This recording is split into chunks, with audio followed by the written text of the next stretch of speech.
m plus 3 small m is equals to, we'll take this on that side, so it will become 4 capital M small m into G. And at cathode, you can see MnO4 negative is converting to Mn2 positive. This reaction is happening, right? Minus 3 root 3. That is 6 root 3 into 2. So 12 root 3 should be the answer. Hello dear students. So my name is Vikas Agarwal and I'm starting with the discussion of JMMT-01 physics subject. Let's start. So that was the first question. In this question, a velocity vector is given as a function of time, and we have been asked the direction of the mosquito after 2 seconds. So that looks a very straightforward question, because what I will do, I will calculate the velocity after 2 seconds, and to do that I will simply substitute 2 in place of t. So that will give me 4 I cap plus 6 j cap. Alright, now this is a vector having x component of 4 and a y component of 6. So if the x component is 4 and if the y component is 6, then the angle that it will make with the x-axis, let me call it as theta. So I can write tan theta. I can write tan theta as 6 by 4, that would become 3 by 2. So from the x-axis, there are two options mentioned. This one says tan inverse of 5 by 2, so definitely not correct. This one says tan inverse of 2 by 3, so again not correct. So these two options are definitely not correct. Now the other two options talk about the angle made with the y-axis. So if this is the angle made with the y-axis, let's say alpha, so this will also become alpha, and therefore if I talk about tan alpha, it is going to be 4 by 6, which is 2 by 3. So tan inverse of 2 by 3 from y-axis would be the correct answer. So option A here is the right answer. Alright, so question number 1, this is the correct answer. And if I give you a tentative time in which this question should be solved in an exam, it should be somewhere between 60 seconds to 90 seconds. Alright, a very easy question, solvable question, something that you should not miss out if it comes in the exam, and it should be done within 60 to 90 seconds. Alright, the solution is given here, and I will now move to the second question. Okay, so this is the second question that you got in the paper, JMMT-01, that is, it says calculate the value of mean free path for oxygen molecule at a temperature of 27 degrees Celsius. Pressure is given, molecular diameter is given, the gas is given to be ideal, the value of K is also given to us. K is the Boltzmann constant, so even that is given to us. So for this question, to do this question, you should be aware of the formula of the mean free path. If you are not aware of the formula, it is unlikely that you will be able to do this question. So if you know the formula, spend time on it. If you don't know the formula, straight away move to the next question. Don't waste any time thinking about the formula. So what is the formula? So the formula is it would be like KT by P. Okay, so KT by P and then root 2 times of pi d square. Okay, so KT by P root 2 times of pi d square. That will give you the answer. So we just need to substitute the values there. If you know the formula, you can just substitute the values, and that should be it. Okay, so instead of K, we are going to substitute 1.38 into 10 raised to power minus 23. The value is given here. Okay, and then instead of temperature, the temperature here is given in degrees Celsius. You have to convert it into Kelvin. So when you convert it into Kelvin, it will become 300. Okay, so it becomes 300. And then you will divide it with pressure. So pressure would be 1.01 into 10 raised to power 5. Okay, and then root 2. Okay, and then pi, and then d square. D is the diameter, it is given to 0.3 nanometer. So it will become 0.3 into 10 raised to power minus 9 and square of this. Okay, so doing this, finishing this calculation will give you the answer. Alright, I'm just showing you that this is how the question has been done. The answer that you will get will be 102. I'm leaving out the calculation part for you guys. You can finish it. So this is the formula, KT by root 2 pi d square into P. You put all the values, you do the calculation, you are going to get 102 nanometers. I've finished the calculation, so I know that the given answer is right. Okay.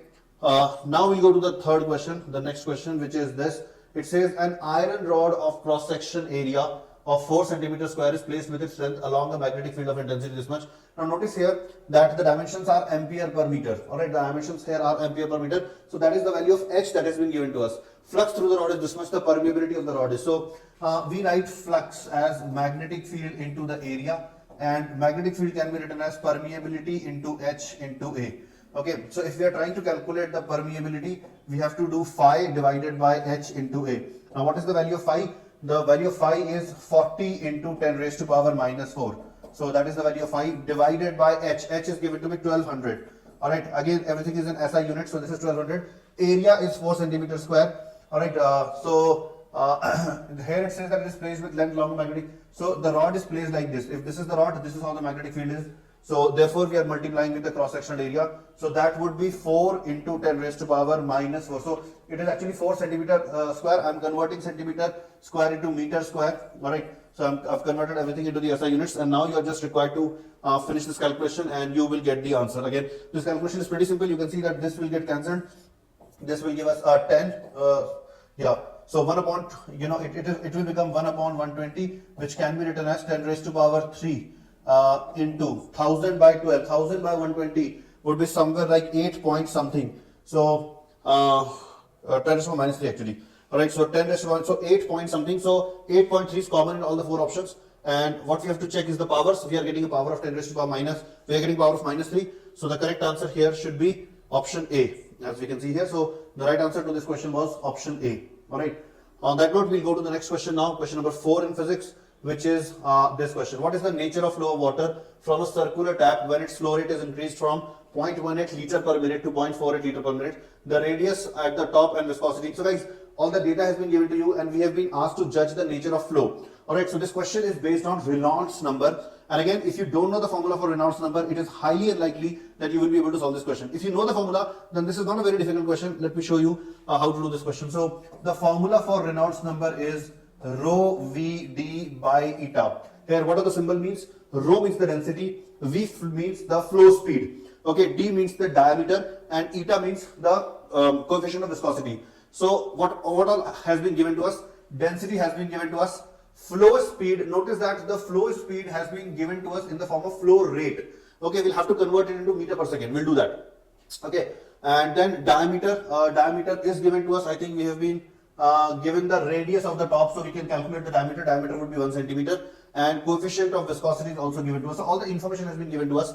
How do we write flow speed? So flow speed would be written as volume flow rate, dV by dt, that is volume flow rate, divided by the cross sectional area, so that would be pi r square. So this will give us the flow speed. Okay, so dV by dt, volume flow rate, initially it was 0.18 liter, so I'm converting liter into meter cube. So 1 liter is 10 raised to the minus 3 meter cube, so I've converted this into meter cube per minute. So 1 minute can be written as 60 seconds.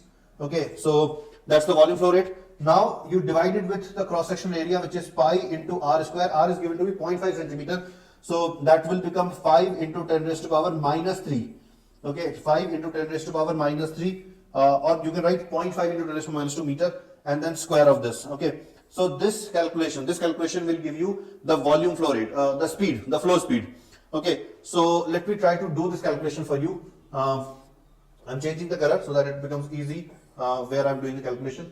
Okay, so we have 10 raised to the minus 3 square, 10 raised to the minus 3. So 10 raised to the power 3 will be in the numerator. Okay, and then we can get rid of this decimal, we can get rid of this 0. So this will get cancelled. We'll have a 3 and this, all of this have been adjusted.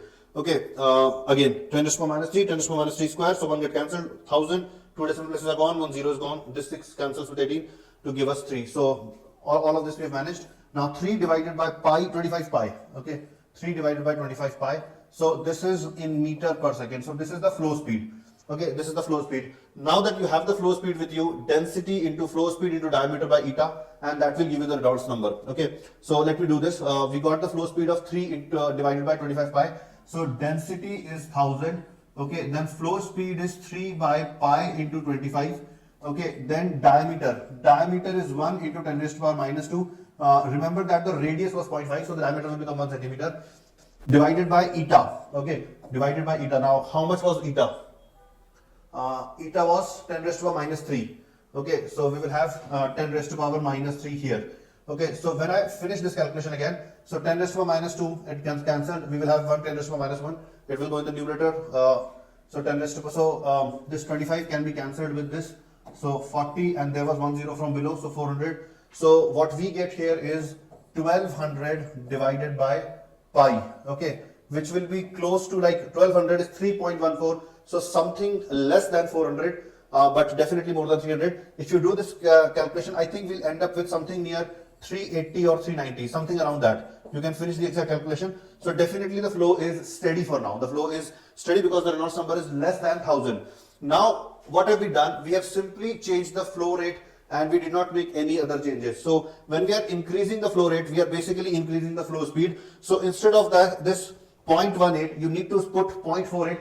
Everything else will remain the same. So instead of doing the entire calculation again, what I am going to do, whatever number I've got, alright, I've got the number of 1200 by pi. Okay, I'll go to this page. So I got the number of 1200 by pi. So I will divide it with 0.18 and I will then multiply it with 0.48. So that will give me the new Reynolds number. Okay, this decimal place we can remove. This will become 9, this will become 24, and then this will become 3, this will become 8. Okay, and this will become 400. Okay, so the next Reynolds number would be 3200 divided by pi. Okay, so the previous one was 1200 by pi, that was definitely steady flow. This will turn out to be a bit more than 1000, so the flow would have changed from steady. Alright, so the options, it remains turbulent, that is wrong because it was not turbulent initially. Unsteady steady is definitely wrong because the Reynolds number has increased. Remain steady, that is also not correct because now this number is close to 1000, in fact more than 1000, so definitely not steady. So B option is the correct one. And if you check the exact numerical value of the Reynolds number that you would be getting, 382.16, and then it will change to 1019.09. So definitely it has turned from steady to turbulent. It is transitioning towards the unsteady flow. Okay, now this is the next question, question number 5. Now what does this question says? Bimetallic strip consists of metals A and B. It is mounted rigidly as shown. Metal A has higher coefficient of expansion. Now this means that when we increase the temperature, A tends to expand more than B. When we decrease the temperature, A tends to contract more than B. Here what we are doing, we are putting the bimetallic strip in a cold bath, which means we are decreasing the temperature. So A will show more tendency to contract as compared to B, and therefore we can expect the bimetallic strip to bend like this, because this shape will allow more contraction in A, which means lesser length of A as compared to B. So the bimetallic strip bends leftward. Okay, so B option would be the right one in this question. Okay, so that was question number 5. Now we'll go to the next question, question number 6. Okay, so this is the next question. It says a resistor develops 500 joule of thermal energy in 20 seconds when a current of 1.5 ampere is passed through. If the current is increased from 1.5 to 3, so basically we are doubling the current. Okay, so there was a resistor, and in this resistor there was a current of 1.5 ampere and it produced 500 joule in 20 seconds. Now we have doubled the current, okay, and we want to know what will be the energy developed in the same amount of time. Okay, so the heat developed can be written as I square RT. We are not changing R, we are not changing T, we have just doubled the current. So the next heat will become 4 times of the initial heat. So 4 times of 500 is 2000. So 2000 will be the right answer to this question. A very simple question, I would say. So 2000 is the right answer, and therefore we move to the next question now. Alright, again, what is the tentative time in which the previous question should have been done? A minute or maybe 1.5 minutes. That means 60 to 90 seconds, not more than that.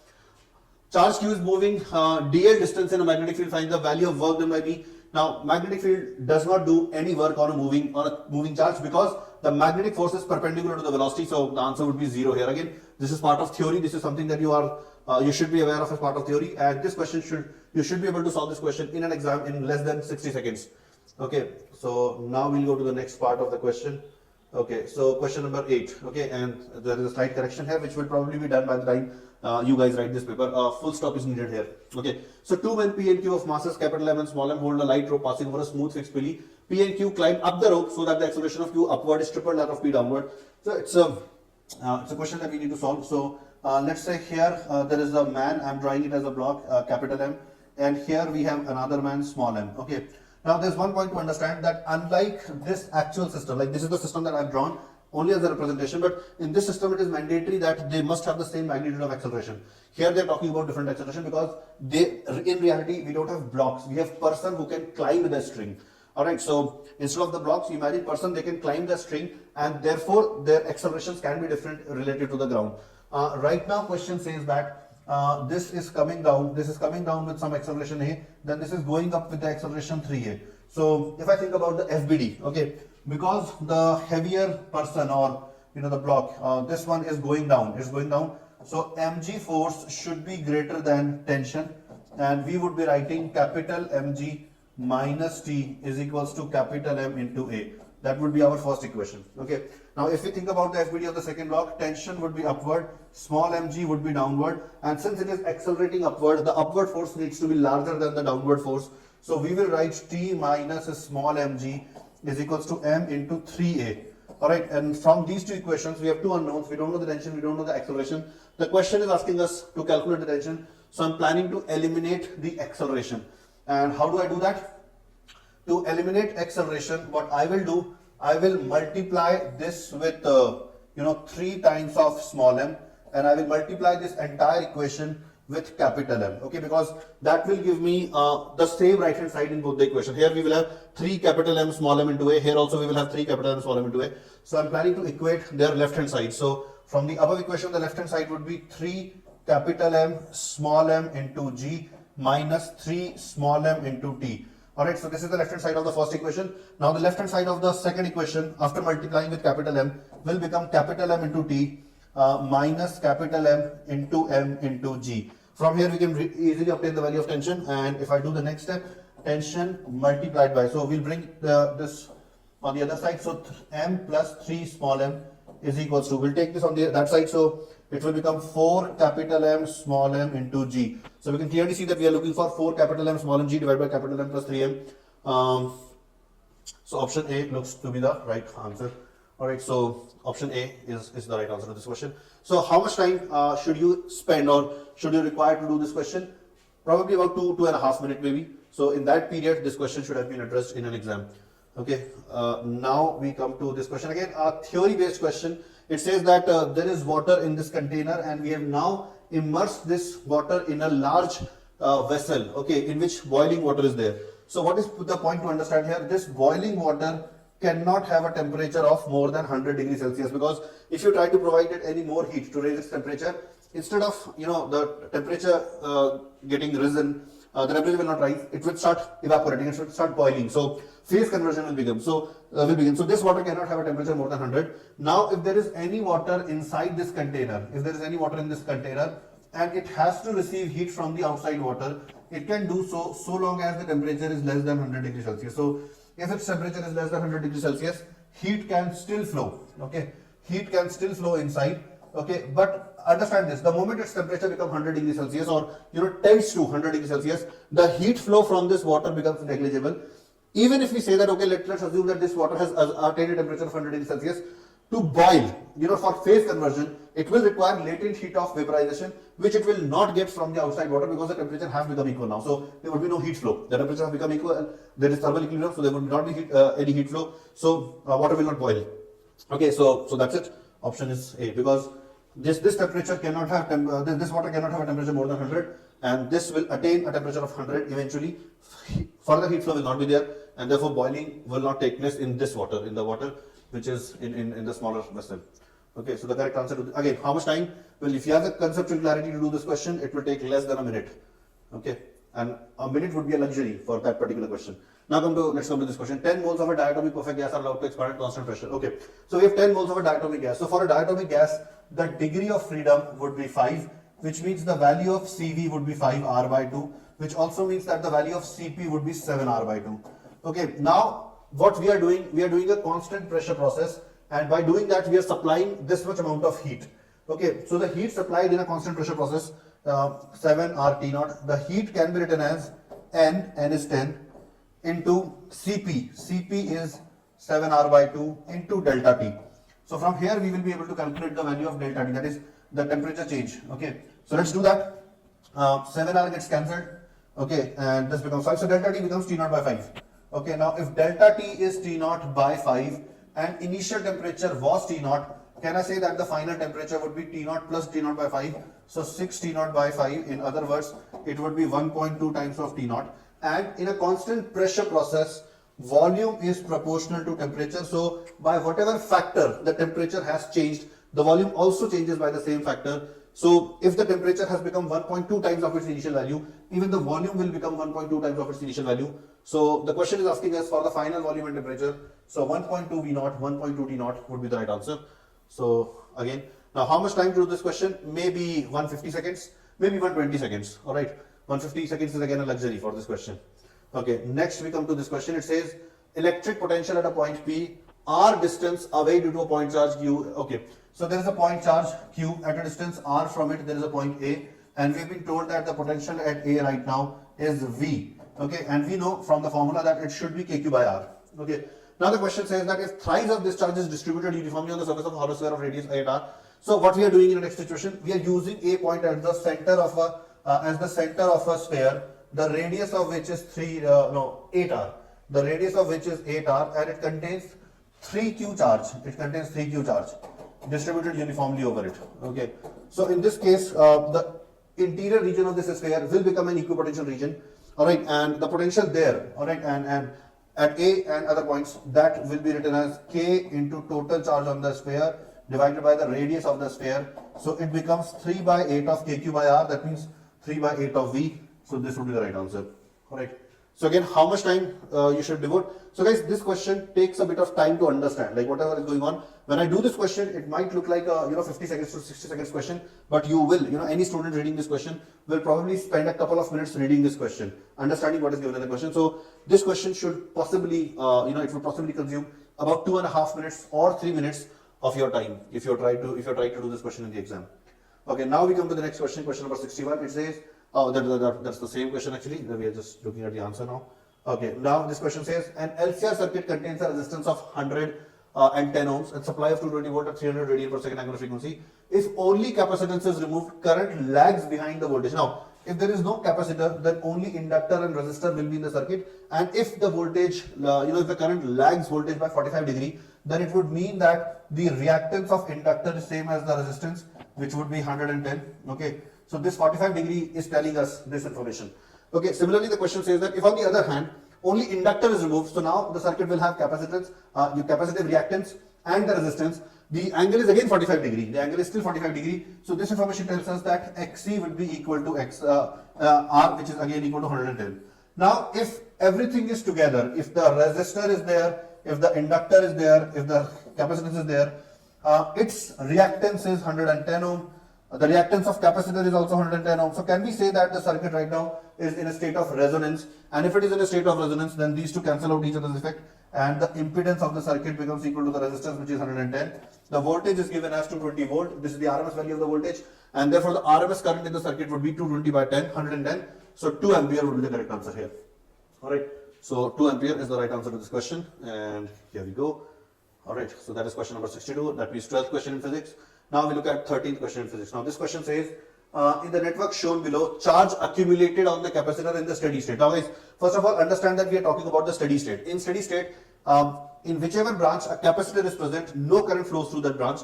That means right now current would be flowing like this. Okay, current would be flowing like this, and let me just write the values as it may not be very evident here. So this capacitor has 4 microfarad value. This resistor has 6 ohm. This again has 6 ohm. Okay, and this has 4 ohm. Okay, the EMF is 3 volts. So if it is not, if the values were not visible in the figure, I've written them again. Now, if the current is flowing on this path, then this current is how much? This current would be EMF divided by total resistance of this path, that would be 10. So 0.3 ampere current is flowing. Alright, and there would be no potential difference across the 6 ohm resistor because there is no current flowing through it. So the potential difference between these 2 points would be same as the potential difference across the 6 ohm resistor, and that potential difference would be 6 into 0.3, that means 1.8 volt. The same potential difference will appear across the capacitor because there is no potential drop across this resistor.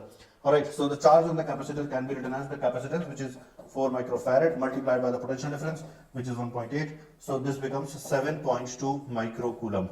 Okay, so 7.2 microcoulomb would be the right answer, and option B has that value. So option B would be the correct answer to this question. So how much time to do this question?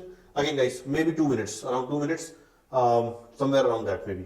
Okay, so correct answer is 7.2. Now we'll go to the next question. Okay, so this is a question based on vernier caliper.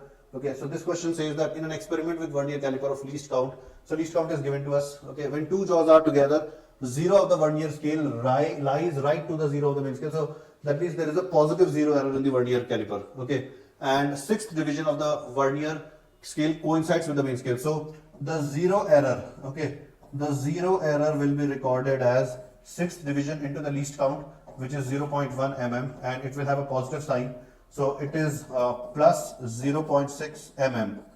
Okay, so that is the 0 error. Now the question says that while measuring the diameter of a spherical bob, the 0 of the vernier lies between 3.2 and 3.3 centimeter marks. Alright, so when we are trying to take the reading, the diameter of the sphere, the reading would be, main scale reading would be 3.2 centimeter. This is main scale reading. Now how do we write the vernier scale reading? We see that which division is coinciding. Here the 4th division is coinciding, and we then multiply it with least count.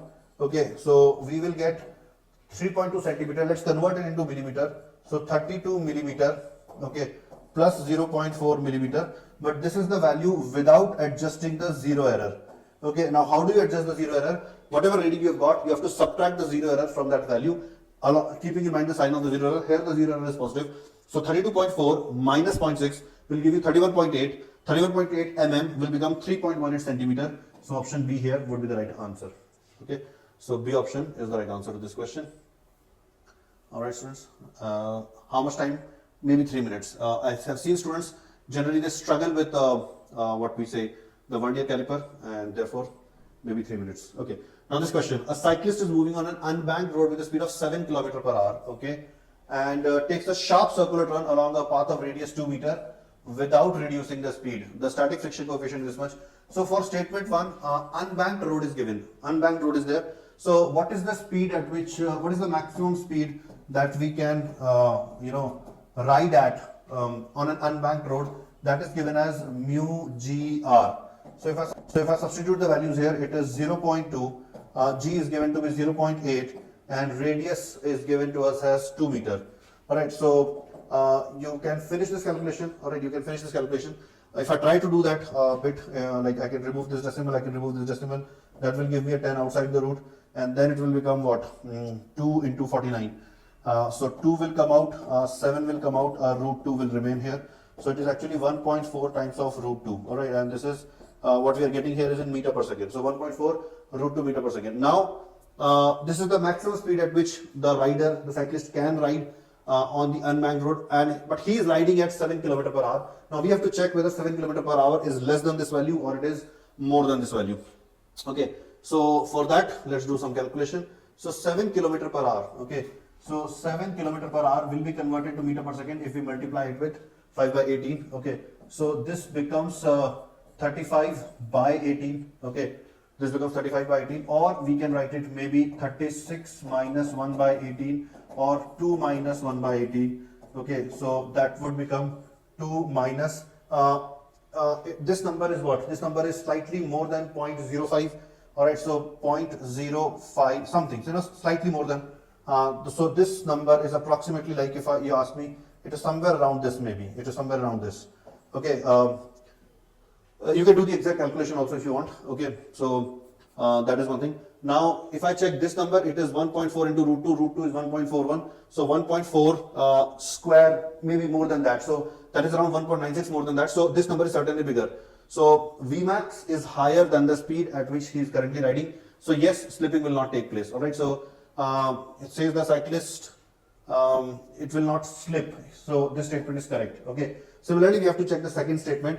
Here the rider is riding on a banked road, alright, and at an angle of 45 degree. So the maximum speed at which we can ride on a banked road, alright, how do we do that? How do we write that? So this maximum speed is given by the formula. Again, if you don't remember the formula, it's highly unlikely that you will be able to do this question. Even if you try to do this question, you will spend a lot of time deriving the formula. So it is Rg into mu plus tan theta, okay, divided by 1 minus mu tan theta. So this is the maximum speed at which any vehicle can be driven on a bank road.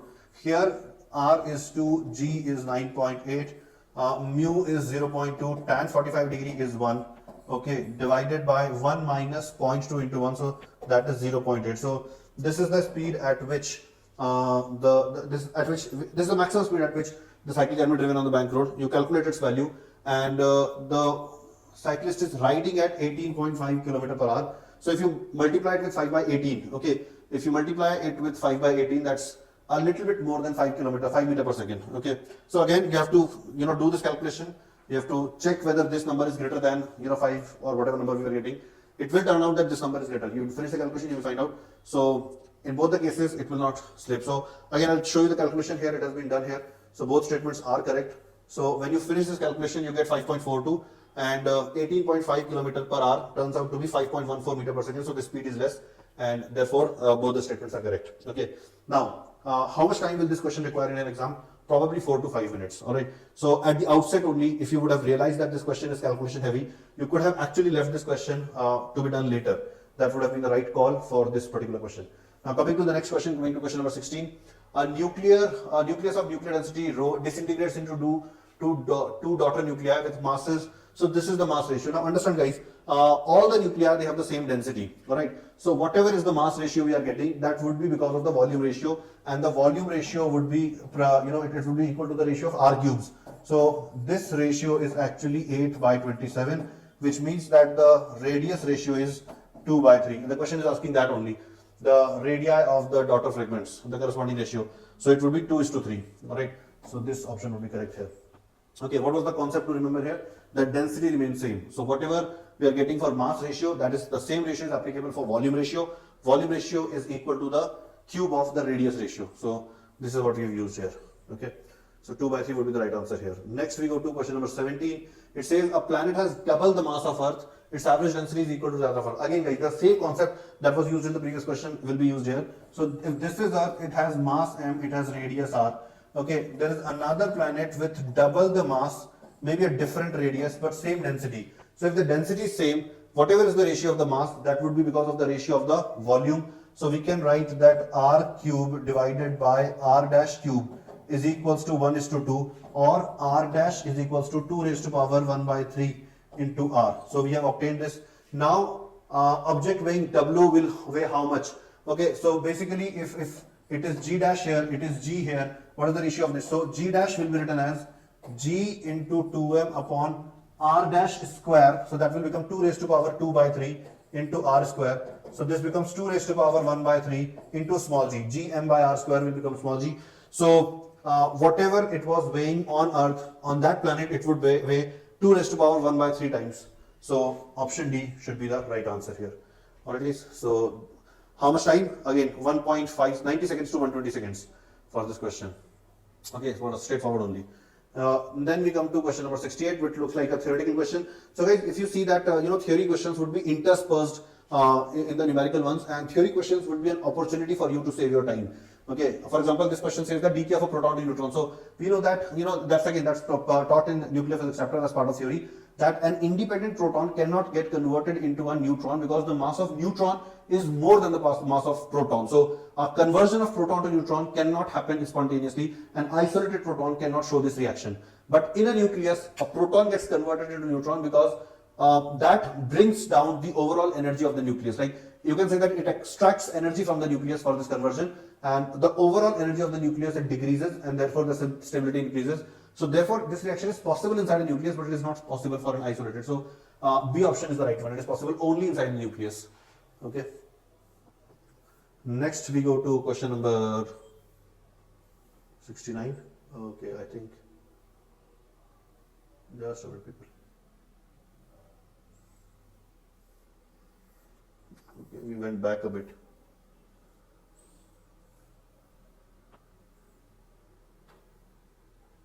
Yeah. Okay. So in a Young's double slit experiment, the width of one of the slit is 3 times the width of the other slit. Okay, the amplitude of the light coming from the slit is proportional to the slit width. So there are 2 slits, okay, and their width are different. If this has the width W, this has the width 3W. Amplitude is proportional to width, which means if this has an amplitude A, this will have an amplitude 3A, and intensity is proportional to square of amplitude. Okay, now maximum intensity is given by root I1 plus root I2 square. And remember that intensity is proportional to square of amplitude. So this can be written as A1 plus A2 square. Again, some of you remember this as a direct formula. If you do that, that's a good thing actually. So this becomes what? A plus 3A, 4A square. So that is actually 16A square. Some constants, of course. Some constants will be there. Let's say C. Okay. Then I minimum will be written as similarly as C into A1 minus A2 square. So A minus 3A is 2A. 2A square is 4A square. So 4A square C. So the ratio would be 4:1. The maximum to minimum intensity, that ratio would be 4:1. So 4:1 would be the right answer. Alright, and now we go to the next question, question number 70, that is, which is the 20th question here. Yeah. A solid sphere of radius r is charged uniformly throughout the volume. At what distance from its center the electric potential is 5/6 of the potential at the center. So guys, for a solid sphere, the potential at the center is 3 kq by 2r. So first of all, let me check that what is the potential we are trying to find out. So 5 by 6 of the potential at center. So 5 by 6 of 3kq by 2r. So this will become 5kq by 4r. Now understand this, that this point has to be inside the sphere, because on the surface the potential is kq by r, which is less than this, and then as we go away from the surface the potential continuously falls. So this potential can only be obtained inside the sphere. Okay, and if this if it is at a distance, let's say small r, okay, then what do we write potential at a general distance from the center? The formula is kq by 2r cube and then 3r square minus small r square. So this should be equal to 5 by 4 into kq by r. Now you have to solve this, and from there you have to get the value of small r. Let me do the calculation. It's actually simple, you can do it yourself also. So kq gets cancelled, this r gets cancelled, and we get a r square here, and then this 2 reduces to 2 here. So now we have 6r square, okay, 6r square minus 2 small r square is equal to r square. Okay, there is a 5 also here, so 5r square actually. So this will become r square is equals to 2r square. So small r is equals to r by root 2. So that would be the right answer. Option D here is the right answer. So this is the answer to this question, guys. Okay. Now we move to the integer or the numerical question. So this is the first question. It's actually a simple one. It says a swimmer can swim with a velocity of 12 km per hour in still water. Water is flowing in a river at still.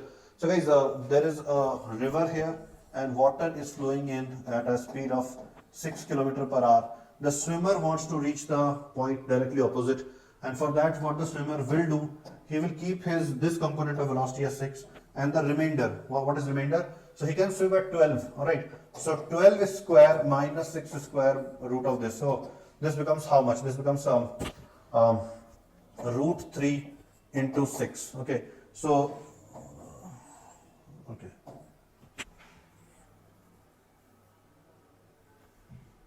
Okay, so this is 6 root 3. So the swimmer starts swimming in this direction. Okay, and he will move in this direction. So the drift will be 0. So we have to tell this angle. We have to tell the angle from the direction of flow. Okay, so this is the angle we want to tell.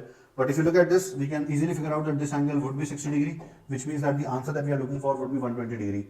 Okay, so the right answer to this question would be 120 degrees. Okay, as we can see here. Okay, we'll go to the next question now, question number 72, okay, which is like the second question, 22nd question of physics, second question of the numerical part of physics. Closed organ pipe of length L and an open organ pipe containing gases of densities rho1. Okay, so I'll start doing it here. So we have a closed organ pipe, okay, we have a closed organ pipe of length L, it contains gas of density rho1, okay. We have another organ pipe, the length of which is not known, okay, let it be L naught, O represents open. Okay, the compressibility is equal. So compressibility is equal means the bulk modulus will be equal.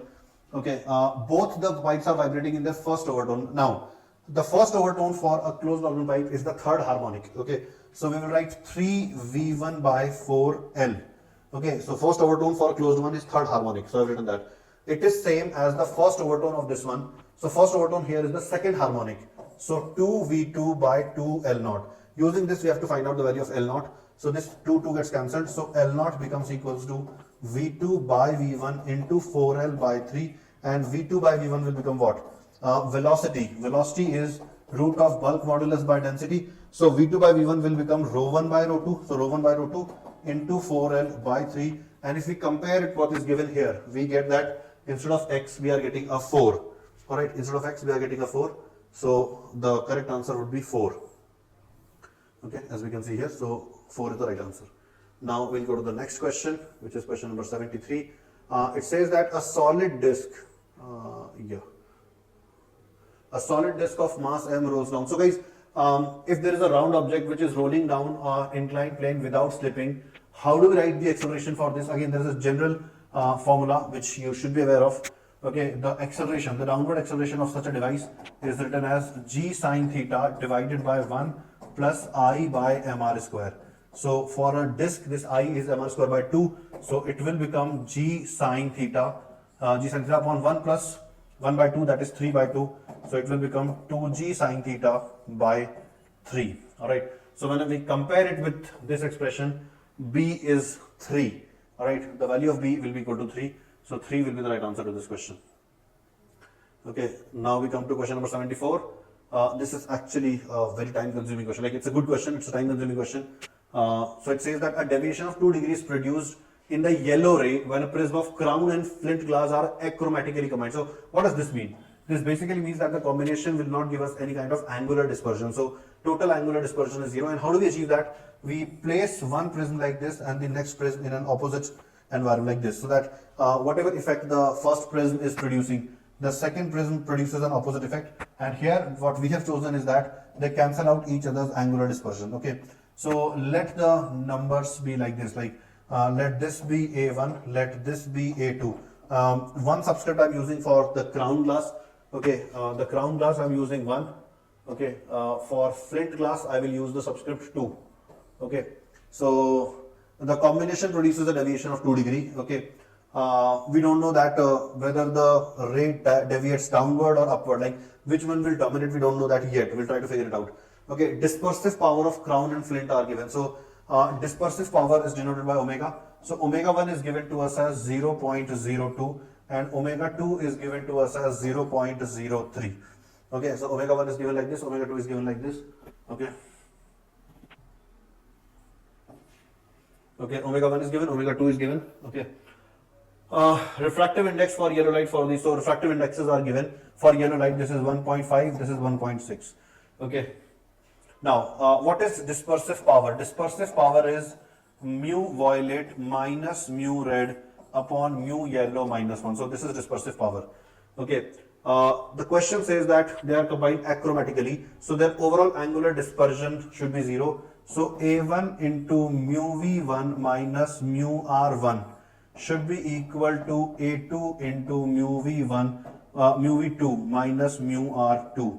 Alright, so this is one of the conditions that is given to us. This was the definition. These are the values. So this is given to us. Okay. What else is given to us is that their dispersive powers are given to us.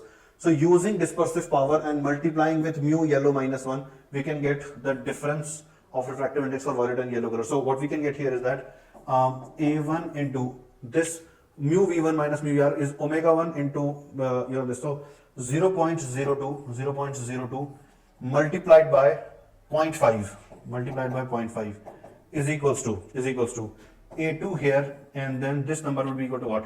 0.03 multiplied by 0.6. Okay, so this is what we are getting. We are getting the ratio. Okay, we are yet to use this information, deviation of 2 degree thing. We are yet to use that.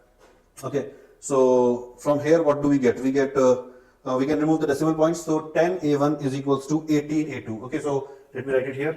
From here we get 10A1. Okay, we have removed the decimal points here. Is equals to 18A2, or in other words, we get 5A1 is equals to 9A2. So this is what we get. So maybe this is our first equation. Okay, the next thing that we get, we haven't used that, deviation. Deviation would be a, okay. So I'm going to make use of this, that A1 into 0.5. Okay, this is the deviation produced by the first one, and A2 into 0.6. This is the deviation produced by the second one. Okay, difference of these two is 2 degree. So I want to know that which of them can be bigger. Okay, so what do I do for that? I can write right here, from here we get A1 by A2. Alright, A1 by A2 is 9:5. Alright, so I can write A1 as 9 times of some constant k. I can write A2 as 5 times of some constant k. If I substitute it here, A1 is 9. Okay, so if I substitute A1 as 9k, so 9k into 0.5, A2 was 5k, so 5k into 0.6, this becomes 4.5, this becomes 3, so definitely this is larger. Okay, so this minus this is 2 degree. It's 2 degree actually. Okay, so this is 2 degree.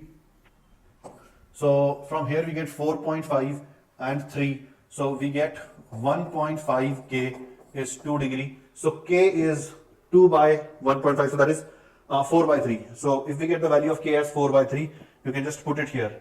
If k is 4 by 3, so 9 into 4 by 3. Okay, so this is 12 degree. and A2 is 5 into 4 by 3.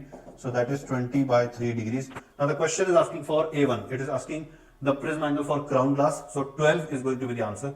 So the correct answer to this one would be 12. And you can see that it was actually a very lengthy question to do. Okay, and also it was a question that required a lot of things to remember. What is omega? What is angular dispersion? What is deviation? All right. So if you know that, then it becomes easier for you. Okay, now we'll go to the last question. Yeah. So this question says the rating of the bulb is this much. The EMF of the cell needed to make the bulb glow at full intensity. So let's understand, guys. The rating of the bulb is given as 4.5 watt and 1.5 volt. So the resistance can be calculated as V square by P. V is 1.5. So 1.5 into 1.5 divided by 4.5. So this becomes 0.5.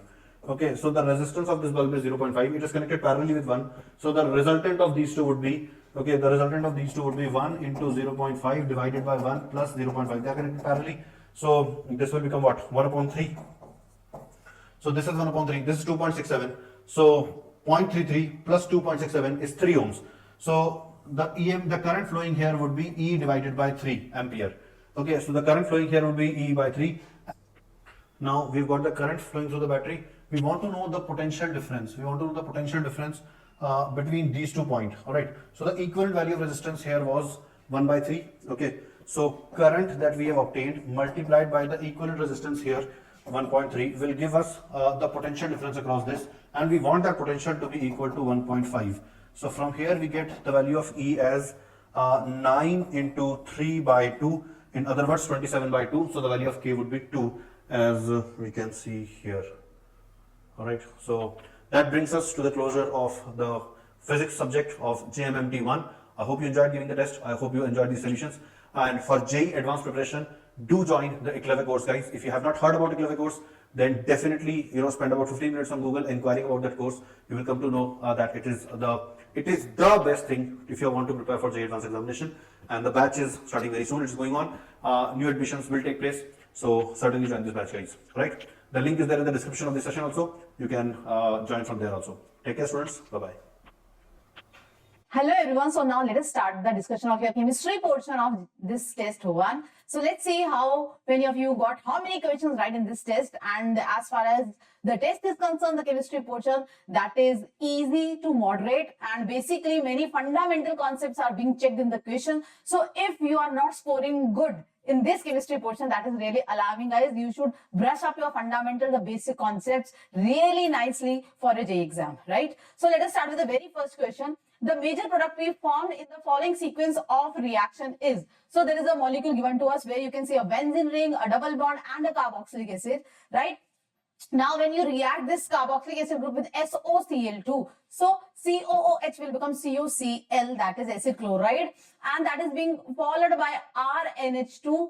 Yes, so that is being replaced, the Cl is replaced by NH2 group, and further on reduction with lithium aluminium hydride. So what the lithium aluminium hydride being the good strong reducing agent, it will reduce your amide to amine, right? So CONHR, which was here in place of OH, you get RNH, right? After RNH2, so that amide group will get converted to amine again. So the answer to this question should be, what should be the answer? So these are the options, guys. You can see here, right?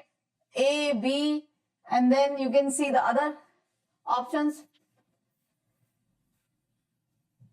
C and D. So what should be the correct answer, guys? It has to be D, where you can see the final product is substituted amine, right? So you can have a look at the reactions again. So what will happen is your carboxylic acid will get converted to COCl by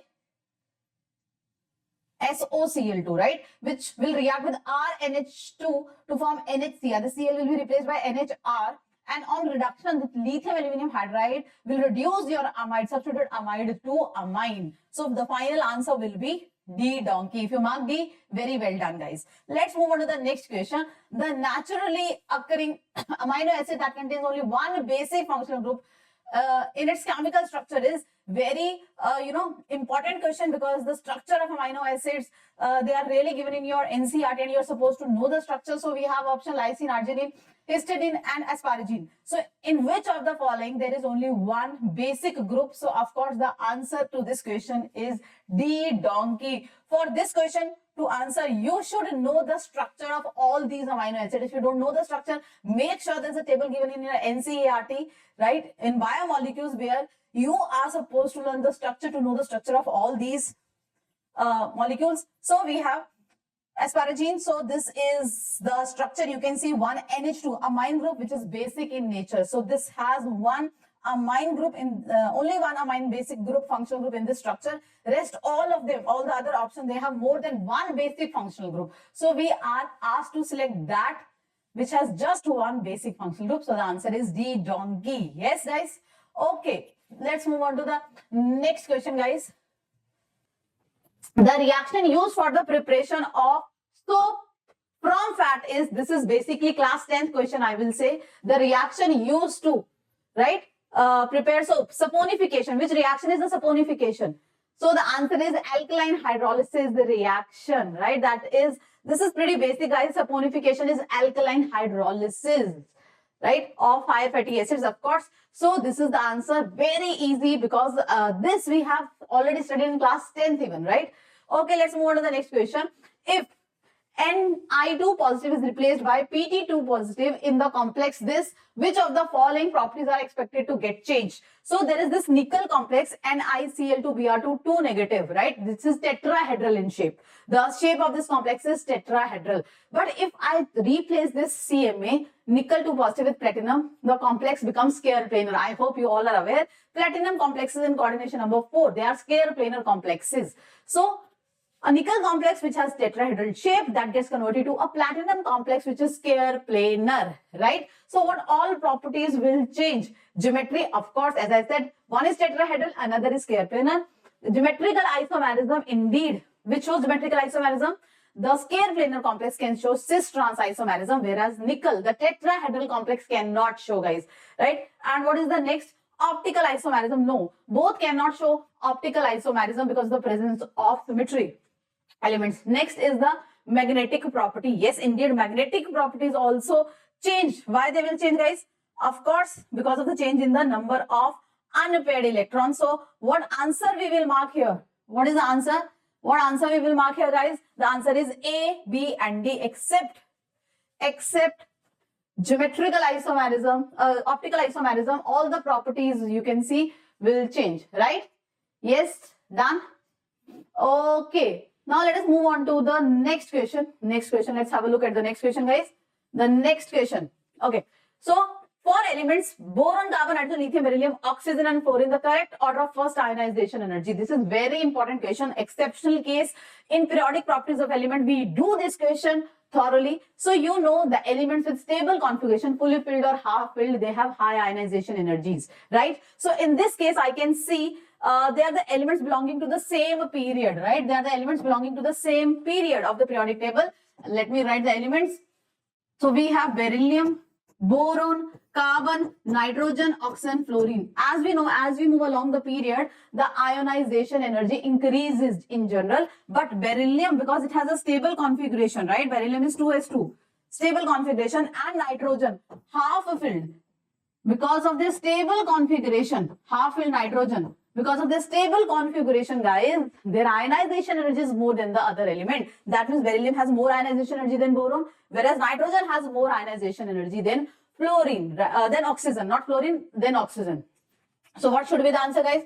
What should be the answer to this question? What should be the answer? Indeed, the answer is A, fluorine, followed by nitrogen, oxygen, carbon, beryllium, boron and lithium. Lithium was also there, right? So that is the answer. Okay, let's move on to the next question.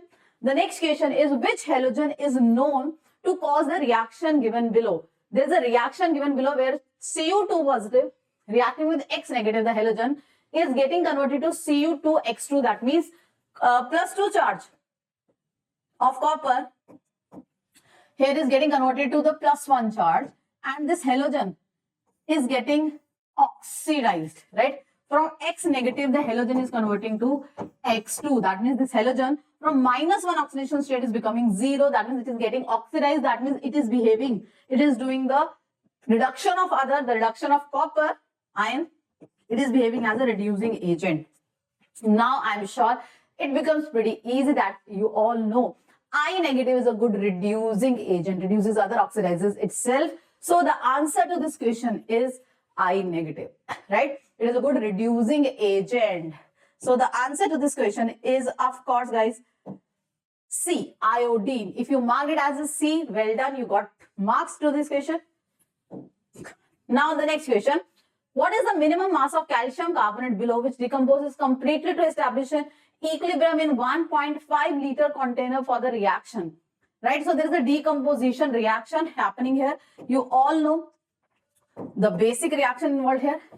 Calcium carbonate solid is on thermal decomposition, gives calcium oxide solid plus the CO2 gas. Right? And the equilibrium constant for this reaction. The equilibrium constant for this reaction is the concentration of CO2, because calcium carbonate and calcium oxide, they are solid and their concentration is taken to be unity. So the equilibrium constant here is given to us, that is this mole per liter. In 1 liter we have 0.05 moles, right? And the container is 1.5 liters, right? The container is 1.5 liters. So in 1 liter we have 0.05 moles of CO2 at equilibrium. So if the container is 1.5 liter, how many moles of CO2 we have? So once we get the moles of CO2, right? So we can calculate 1 mole of calcium carbonate decomposes to give 1 mole of CO2. So the number of moles of CO2 formed is equal to the number of moles of calcium carbonate decomposes. So we got the moles of calcium carbonate, and the molar mass of calcium carbonate is 100. So very simple calculations are involved in this question. So by doing the calculation, I'm pretty sure that you can get the answer as 7.5, because in 1.5 liter, the moles of CO2 is 0.075, same is the mole of calcium carbonate, and hence 0.075 moles of calcium carbonate multiply by 100, you'll get the mass as 7.5 grams. Very simple calculation, a basic equation on stoichiometry it is, so it should be correct, guys, not tough, lengthy, complicated calculations are involved here. So it is expected that you do it rightly. Next question. So purine has 4 nitrogens. So you can see the 4 nitrogens in the purine. Which of the following is expected to be least basic, which will not act as a good base? A base is electron pair donor. The nitrogen atom which can easily donate the lone pair is a good base, right? So we have these 4 nitrogens here. So there's this nitrogen 1, and then 3, and then 9, and then there is another nitrogen, which is 7th nitrogen. So this should be marked as 7th nitrogen, right? The other one, this is marked as 7th nitrogen. Now you can see in all of these, there is a lone pair, but in nitrogen 1, in nitrogen 3, in nitrogen 7, the lone pair of nitrogen is present on that nitrogen which is doubly bonded, which is forming a double bond. I hope you remember the special case of pyridine. The nitrogen which forms a double bond, its lone pair cannot participate in resonance. So we are just having one nitrogen, that is nitrogen number 9, whose lone pair is participating in resonance. That means that lone pair is not available for donation. So pretty easy equation. So the nitrogen number 9, whose lone pair is unavailable for donation, is least basic.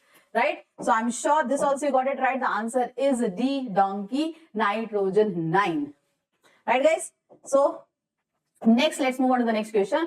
In the following reaction, the reason why meta-nitro product is also formed is, so you can see there is aniline and you are doing the nitration here, right? So on nitration, we get a para product, which is 51%, a meta product, which is 47%, and we got ortho product, which is just 2%. We all know NH2 is ortho para directing group, right? So it will direct the incoming electrophile at ortho and para position. But we are getting appreciable amount of meta product also in this reaction. Why it is happening? Because this reaction is taking place in acidic medium, right? This reaction is taking place in acidic medium. So I have aniline in the presence, so I have this aniline in the presence of acid. Now the H positive will attack the lone pair of this nitrogen and make it anilinium ion. So that H positive will attack the lone pair here, and I've got this. Now this NH3 positive is meta directing. Yes, so this species is also being formed, and this group is meta directing. So because of the formation of this molecule, right, during the reaction, we get meta isomer. Our incoming electrophile will attack at the meta position also. So what is the answer that we can see here out of all the options? So we have formation of anilinium ion, that is a meta directing.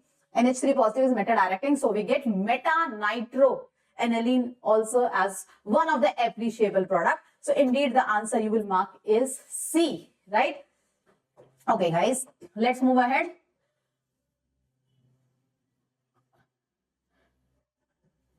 Now the next question, what is the major product formed by HI on the reaction? So there is addition, there is a double bond and you are supposed to add HI, right? Now, of course, it will happen by carbocation formation. First, your H positive will attack on that carbon of the double bond, which result into the formation of more stable carbocation, right? So I have this CH3 here, CH3 here, CH3 here. And now my H will attack on this carbon and make it this, and the resulting carbocation is this. Now you can see this is the resulting carbocation and methyl shift can take place. So the methyl shift will take place, 1,2 methyl shift. Your CH3 will move here and here is a positive charge on which your HI negative will attack, right? So what should be the product that you should be getting in this reaction, guys? What should be the product? Please see the options. Yes, so your I will be attached on this carbon because of methyl shift. So the answer is A. So carbocation rearrangement 1,2 methyl shift. Yes, guys, that is happening here. You can see, you can check out here. Very easy, very much expected. When the carbocation is formed, it will rearrange to become more stable. Next question. Okay, let's have the next question. If 100 mole of H2O2 decomposes at 1 bar and 300 Kelvin, the work done by 1 mole of O2 as it expands against 1 bar pressure is, okay.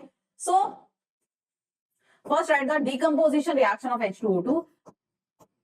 H2O2 to H2O2 on decomposition gives H2O plus O2 to H2O and this. This is the decomposition reaction. 2 moles of H2O2 on decomposition gives 1 mole of O2. If I have 100 moles of H2O2 on decomposition, it will give me 50 moles of O2. Now we are supposed to calculate the work done, right? Work done we are supposed to calculate by 1 mole. So work done is minus P external delta V. PV, that is equal to minus nRT. We can write it as like this. So it's very simple now. Now guys, you can see here. So P delta V minus nRT, right? So N moles of O2. How many moles of O2? 50 moles. Because 100 moles of H2O2 on decomposition will give us 50 moles. So just put the moles of O2 50. R is 8.314. T is the temperature in Kelvin, which is also given to you. You will get your answer in joules, but you have to mark the answer in kilojoules. So I am sure you can do the answer correctly. You can mark the answer correctly as B. So B is the correct answer, guys, right? So B is the correct answer. Very easy. Work done is minus P delta V, that is equal to nRT. Very simple because O2, oxygen gas, is involved. Okay. Which of the following is a false statement? In which of the following is a false statement? Zeldal's method is used for the estimation of nitrogen. Indeed, Zeldal, Duma, they are there for the estimation of nitrogen. Carious tube is used in the estimation of sulfur. Well, that is also right. Carious method is used for the estimation of nitrogen. No, Zeldal's and Duma method are used for the estimation of nitrogen. So C option is wrong and it is single correct. We can directly mark it as C, but let us read option D also. Phosphoric acid produced on oxidation of phosphorus present in organic compound is precipitated as Mg2P2O7 by adding magnesium mixture. That is also correct. So we'll again go with our answer as C, the wrong incorrect statement. Next question we have. Okay, that is from coordination compound. You can say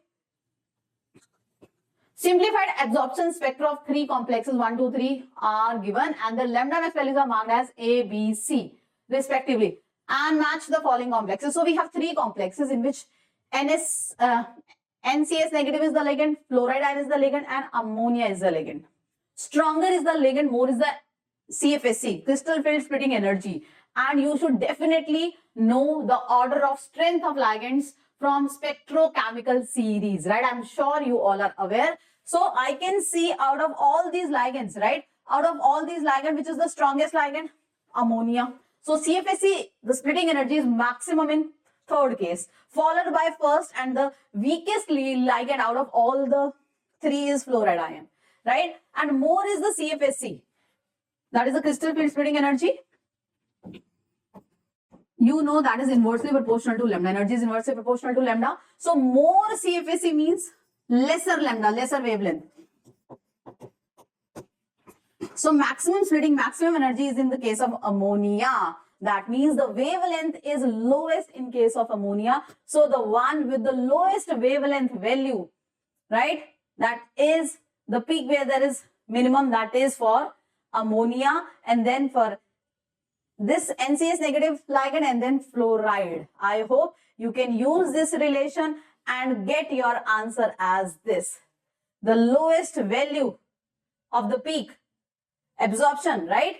Corresponding to which? Done? The simplified absorption spectra are given. Yes? Done, everyone? So A for 3, right guys? So this is the answer. This is the order of CFSE. Perfecto? Done? Okay. Let's move on to the next question now, guys. Let us move on to the next question, which is again pretty simple question. That is the correct shape and I bond angles in I3 negative ion. I3 negative ion, VSEPR. The central atom is iodine. The side atoms are also iodine, guys. Right? So central atom is iodine. The side atoms are iodine. So what will happen? I3 negative ion. Very important case questions were asked previously in this. So we have 2 bond pairs and 3 lone pairs around the central atom. So sp3d hybridization is there. The geometry is TBP and the shape of the molecule is linear and the bond angle is 180 degree, right? So very important, guys. You should know it. Very important. Let's see. The answer is D. Okay, now the next question. We have a beautiful question on organic. So we have this molecule where you can see there is a 4-membered ring and there is a 5-membered ring. And in between the carbon there is OH. Now the major product here is H positive is reacting, H positive is attacking this molecule. So you know H positive will attack on the lone pair of oxygen, right? So the attack will take place here and there is a carbocation formation. There is a formation of carbocation here. Now very interesting question, so now this also has a carbocation on adjacent carbon. This ring also has a positive charge on the adjacent carbon. Now both can become more stable by ring expansion. Now your 4-membered become 5-membered, your 5-membered becomes 6-membered. When you do the mechanism, you will get to know that both the rings will become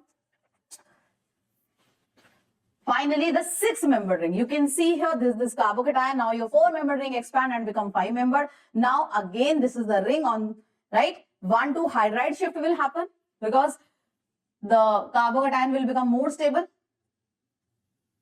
You can see here. Okay, so 1,2 hydride shift, the carbocation will come here. Again, now this ring can expand and become 6-membered. So this becomes 6-membered. Again, now this 5-membered becomes 6-membered ring. So very interesting case where the expansion, multiple ring expansions are happening along with the hydride shift. So ultimately, you'll get this as a product where are 2 6-membered rings. Beautiful question based on the stability of carbocation, ring expansion and rearrangement, I will say. Right? Yo. Done. Please have a look at this question, guys. Beautiful question, right? Those who got it right, well done, guys. Those who got it right, well done.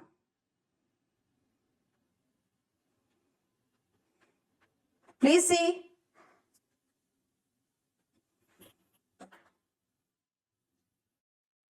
Done? Okay, let us move on to the next question then. Okay, so the increasing order of the following compound toward HCN addition, nucleophilic addition, HCN addition on the carbonyl group, very important reaction, right? So there is CHO group, carbonyl group, and HCN is supposed to add here. More is the positive charge. So it is a nucleophilic addition reaction. More is the positive charge on this carbon. More will be the attraction. It will be more, tempting for a nucleophile to attack. Right? The nucleophile will attack on this carbon. So the positive charge on this carbon will be enhanced, will be increased by the presence of electron withdrawing groups. If electron withdrawing group is present showing minus R effect, minus I effect, they will increase the positive charge on carbonyl carbon and hence facilitate the attack of nucleophile resulting into the addition reaction. Okay, so let's see. So we have OCH3 here. So it is showing minus I effect, OCH3 is here. And we have minus I minus R effect of NO2. Yeah, here we have minus I and plus R effect of OCH3. Here we have minus I effect. Now you can see NO2 at ortho position is exerting minus R, electron withdrawing effect, right? So it is withdrawing effect. So more electron withdrawing group. So out of all, second will show the most reactivity towards the HCN addition. Second, followed by fourth, and then we have first, and then least will be third because OCH is showing electron releasing effect by plus R. Right? So the answer we will mark as A. A is the answer that we will mark, guys. Got it? Now move on to the next question. Let's move on to the next question. Okay. Which of the following depicts the oxidizing nature of H2O2? That means acting as an oxidizing agent, right? Oxidizing behavior, acting as an oxidizing agent. You all know H2O2, the oxidation state of oxygen is -1. So behaving as an oxidizing agent means oxidizes the other, reduces itself. So we have to figure out a reaction where your oxygen is undergoing reduction. Let us check the reactions. So here my oxygen has -1 charge, here -2. Oh my god, -1 to -2. That means reduction is there. That means it is acting as an oxidizing agent. So we clearly got our answer without wasting much time. I hope quickly you got your answer in the exam, right? So the answer indeed is A. A is the correct answer, guys. Okay. Now let's move on to the next question. Okay. Next question, the major product of the following chemical reaction. There is a chemical reaction. Pretty fundamental reactions are involved here. So we have a cyanide group. You know on hydrolysis it becomes COH, carboxylic acid. Now reaction with SOCl2. Your carboxylic acid COOH will become COCl, acid chloride, which on Rosenmund reduction, COCl will become CHO. So I am pretty sure that you got your answer orally without looking at the mechanism or whatsoever as D donkey, right? Hydrolysis, COH, SOCl2, COCl, and then CHO. Okay, now let's move on to the next question. Identify A, B in the chemical reaction. Now there is a benzene ring on benzene ring. Oh no, there is not a benzene ring. There is a cyclohexene. Sorry, there is a cyclohexene, and we have OCH3 and NO2, right, present on that. Now I have HCl, electrophilic addition. Addition reaction will happen, HCl. Now H will attack on that carbon of the double bond that results into the formation of more stable carbocation. Because here we have OCH3 group. OCH3 is electron releasing group plus R. NO2 is electron withdrawing group minus R. So carbocation will be formed on this carbon which is closer to that group which is electron releasing so that it can stabilizes your carbocation. So OCH3 will stabilize the carbocation. So the positive charge will be here and hydrogen will attack here. That means chlorine will be near to OCH3, right? So there is addition. Now of course SN2, your Cl will be replaced by NaI. Acetone, SN2, your Cl will be replaced by I. So what should be the product, guys? So you can quickly see these are the options given to us in this question. So I have Cl here and then Cl will be replaced by I, NaI diacetone. So the answer indeed is C. C is the correct answer, guys. You can see the mechanism also. You just have to see where the stable carbocation is being formed in the first step. Okay. Let's move on to the next question. The decreasing order of hydride affinity, H negative affinity for H negative for the following carbocations. So we have carbocations and we are supposed to decide their affinity for hydride. See, the more stable carbocation is, it has less affinity for H negative ion, right? If the carbocation is unstable, so it wants that H negative should attack the positive charge. So basically, indirectly, they are asking us the stability order. Right? So you know, you can clearly see D donkey, the dancing resonance, the bent orbital resonance, the most stable carbocation, the carbocation with the cyclopropyl ring. So D is the most stable carbocation out of all, you can see, and hence its hydride affinity is least. So we have this. We are supposed to arrange them according to the stability order. So we have D, right, least affinity, and then we have B. You can see there is a resonance. We have phenyl groups, right? So most stable is D, then we have B, and then we have A. There is also resonance, you can see here, and then we have C. So highest affinity for hydride, hydride will be shown by C, and the least will be shown by D. Let us look at the options, guys, and I am sure we can get our answer. Let's see the options given. These are the options, right? So of course C is having the highest affinity and D is having the lowest affinity. The answer is D donkey. Got it, guys? So D donkey is the answer. Now let us move on to the next question. Okay, now we have integer type questions. Here we have numeric value questions. So see the following chemical reaction. So we have this chemical reaction, and they ask us very pretty common redox reaction, and we are very much pro in balancing this reaction. In fact, many of you must be knowing already the coefficient for this reaction, because very common dichromate, the reaction with ferrous ion, ferrous will get converted to ferric, and your dichromate will get converted to Cr3 positive, right? So very, very common reaction, acidic medium, the reaction is happening. So here we have 2 chromium. So the way you balance the redox reaction in acidic medium, you can do that easily, comfortably. Right, I'm just balancing the charge here, 14, and here the Z should be 7. The atoms should be balanced in the redox reaction. The charge should be balanced in the redox reaction. Now they are asking us the sum of X, Y, and Z. So 14 plus 2 plus 7, guys. 14 plus 2 plus 7 should be your answer. The answer is 23. Very common redox reaction happening in acidic medium. Next, the orbital angular momentum of an electron in 3s is xh by 2 pi, the value of x. The orbital angular momentum. The formula for orbital angular momentum, I hope you all are aware. Very common. H by 2 pi. H by 2 pi under root of L plus 1. And because we have 3s orbital, for s orbital, the value of L is 0. The azimuthal quantum number L for s orbital is 0. That makes this total entire expression 0. So the answer indeed will be 0. So the answer that you'll mark is right is 0. Got it, guys? Okay. Next question. The number of species from the following carrying a single lone pair on the central atom, which will carry the single lone pair on the central atom, XeF5. XeF5 positive. Of course, it will have a single lone pair.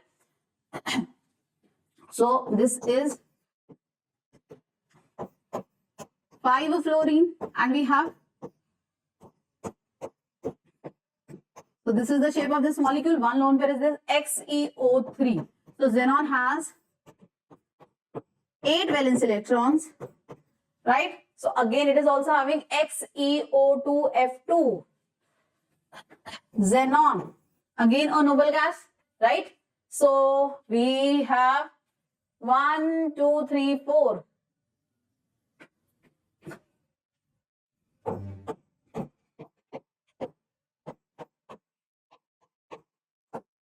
One, 2, 3, 4, 5, 6, 7, 8. Right? Done? So this is having XeF5 negative, no. XeO3F2, no. XeOF4. So again, you are supposed to make the shapes according to VSCPR. Just make the shapes of all the molecules. I am sure this is very easy equation based on VSCPR. So the first molecule has one lone pair. The second molecule has one lone pair. You can see here, guys. So this also has one lone pair. This XeO3F2, or it was XeO2F2. Okay, the XeO3F3. Next molecule is XeO3F2. This is also the shape is 3 oxygen, 2 fluorine. No lone pair is left. Then XeOF4, one lone pair is there. Now in the next molecule XeF4, you have 2 lone pairs. So you are supposed to mark how many species has one single lone pair. So the answer is for first three species, right? And then XeOF4, right? The total 4 species out of these have single lone pair on their central atom, right? Okay, so this is very important for 2 reasons. One, compounds of xenon, group 18 elements, and then VSEPR, of course, right? So let's move on to the next question, guys, quickly. Okay, consider the following pairs of solution which will be isotonic, having the same osmotic pressure. Okay, so the number of pairs of solution, how many of them have same, how many pairs will have same pi? Pi is equal to ICRT. Temperature is same, concentration we'll see. So I and C, if I and C product is same, I is Venta factor, C is the concentration, that means pi is also same because T is same for all, that is isotonic. So I is 2 for NaCl, 2 into 1, 2. And for urea, I is 1, 2. So they will have same. Product of IC is same. So they are isotonic because temperature is same. So CaCl2, we have 3 particles in which the one molecule of CaCl2 can dissociate. I is 3. So I is 3, C is 1. So 3 is here. And then we have 2. I value is 2 for KCl. And the concentration is 1.5. Again 3. They will also have the same. Next, 1.5 into 3 because I is 3. Or 4 rather. 4. 4 into 1.5, that is 6. Let's see here. 2 into 3, that is again 6. This is also having the same osmotic pressure. Now C is 2.5, I is 2, that is 5. C is 1 and I is 5. Again same. So they all have, all the pairs have same pi value because their product of I and C is coming out to be same in each case and temperature is kept constant for all. Right? So what the answer we will mark in this question, guys, what answer we will mark here is all the 4 pairs, right? They all are isotonic pairs. Okay, let's move on to the last question. This is the last question. So there is a cell given to you, guys. There is this cell given to you, right? There is this cell given to you. You can see there is this cell given to you.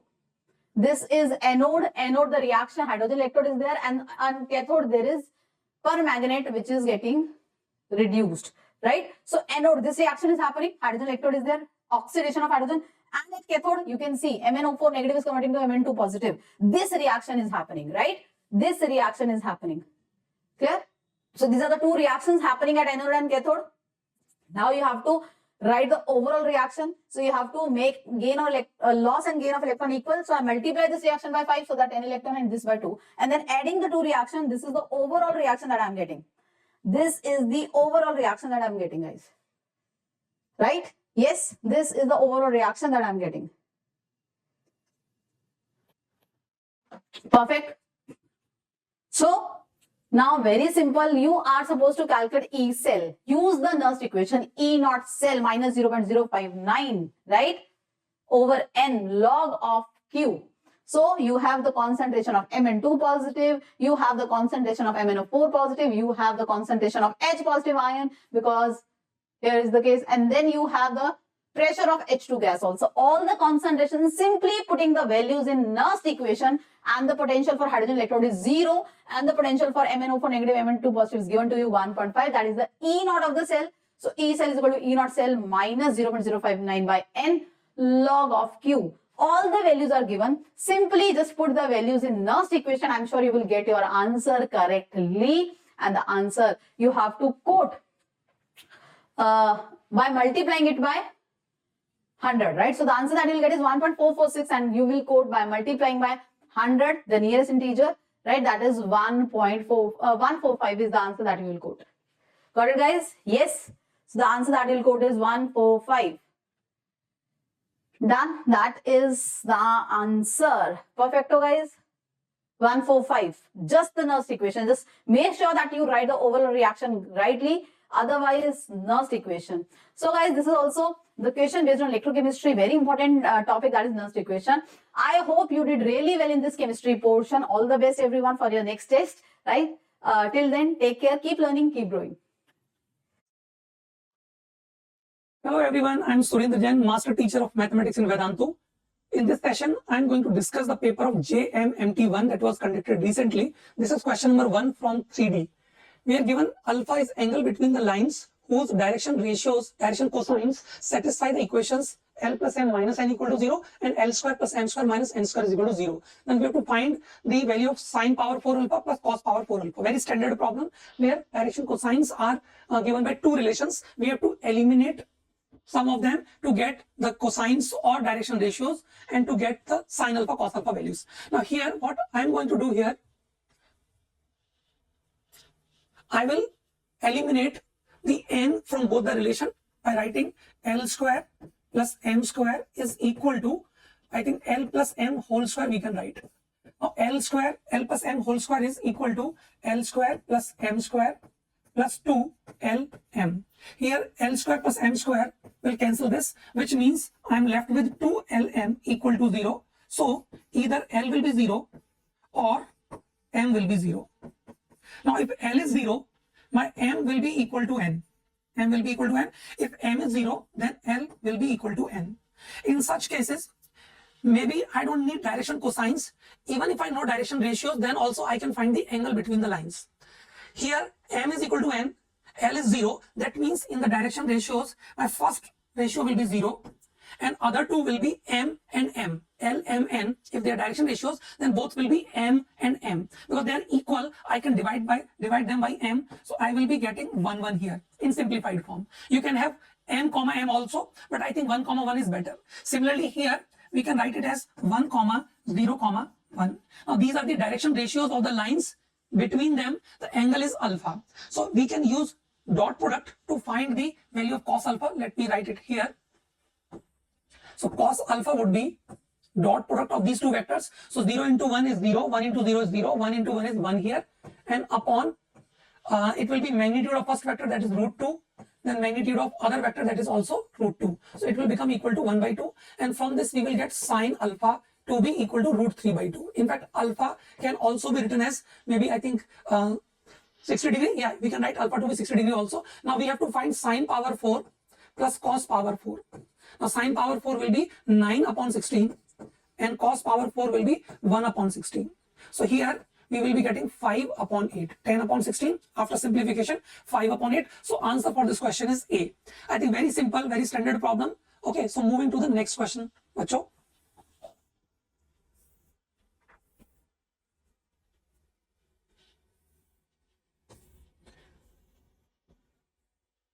Yeah, this question. Yeah. Here we are given if both the roots of a quadratic are real and distinct and they lie in the interval closed bracket 1, 5, then M lies in the interval. Now this is a quadratic with leading coefficient to be 1. I can consider this to be a function fx equal to x square minus mx plus 4. And this will be upward parabola.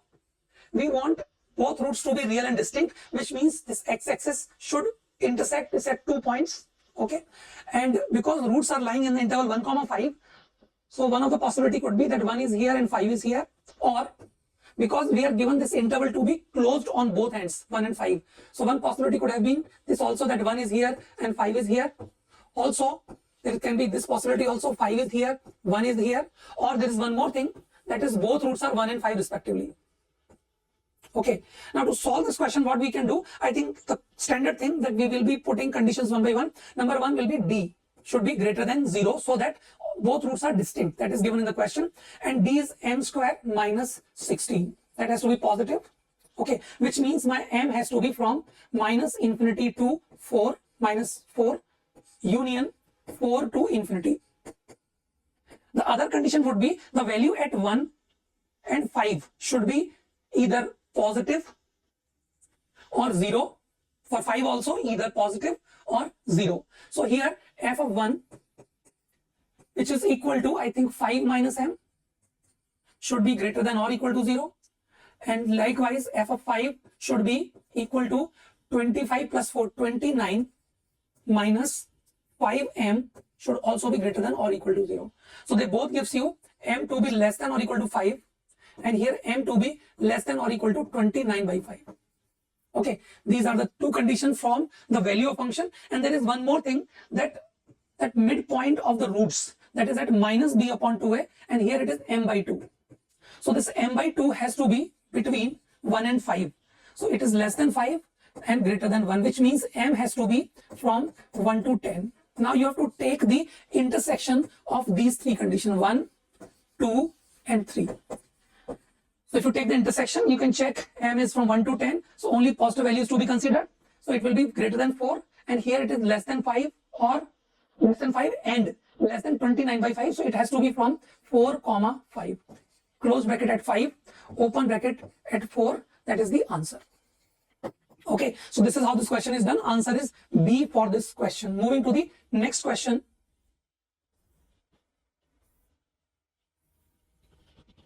Yeah, here we are given that f comma g, both functions are from natural number to natural number, such that f of n plus 1 is equal to f of n plus f of 1 for all n belongs to natural, and g is any arbitrary function. Which of the following statements is not true?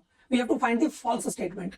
So for this given relation, first of all, we should understand that if I put n is equal to 1, my f of 2 will be equal to f of 1 plus f of 1, that is equal to 2 times f of 1. Okay, now if I put n is equal to 2, you can see it will be f of 3 here, it will be f of 2 here plus f of 1. F of 2 is already 2 times f of 1. So this f of 3 will become equal to 3 times f of 1. Now you can check for all values of n equal to natural number, it will be like this only. So we can say that f of n will be equal to n times f of 1. Okay, now one thing is very clear, because function f is having n as the codomain. So f1 has to be some natural number, maybe 1 or 2 or 3, something like that. Now all the values like f2, f3 will be 2 times, 3 times of that f of 1. So all values will be multiple of 2 times or 3 times of f of 1, where f of 1 is itself a natural number. So that means no value can repeat, because 2 times of some natural number or 3 times of some natural number, n times of the natural number, they will all be different. So we can say fn is 1 function. Fn is going to be 1 function.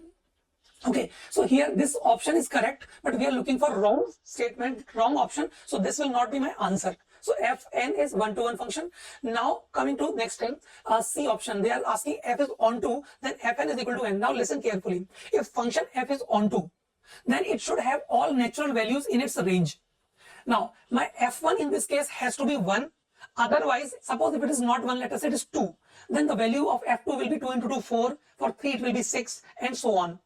But in that case, function will not become onto, because many values are skipped here. So f1 has to be 1 only, and if f1 is 1, then f2 will be 2, f3 will be 3, and so on. That means this function will be onto, and in that case, my function f1, the value of f1 will be 1, and fn will be equal to n. So if f is onto, then f1 has to be 1 and fn has to be n. So here you can check this C option is also correct, but that is not my answer, because we are looking for incorrect statement. Now coming to A option and D option, here we are given in A option G is onto, then f of G is 1. Now listen carefully. If G is onto, that means G will be having all natural values in its range. But suppose G is not 1. There is a possibility that G is onto. We can make such functions. I'll give you example. Suppose you have Gn is equal to like this, n by 2 for n belongs to even, and it is n plus 1 by 2 for n belongs to odd. Let me just check if this example is correct or not. If n is odd, let's say 1. So the value at 1 will be 1. At 2 also it will be 1. At n is equal to 3, the value will be 2. At n is equal to 4, the value will be 2 again. Okay, so you can check the function is having all values, like 1 it can have, 2 it can have, 3 it can have, so it will be onto, but it will not be 1. So if f is onto, but if it is not 1, then I think f of g cannot be 1. Please understand that, because if gn, let me give the example here, g1 and g2, they both are equal to 1 here in this example, g not f. Yeah. G1 and G2, they both are 1. So if you take FOG of 1, FOG of 2 in this example, FOG of 1 and FOG of 2, I think they both will be equal to same value, that is f of 1. Okay, so in that case, it cannot be 1. So this option is wrong, which means this is my answer. This is my answer. Just 1 minute.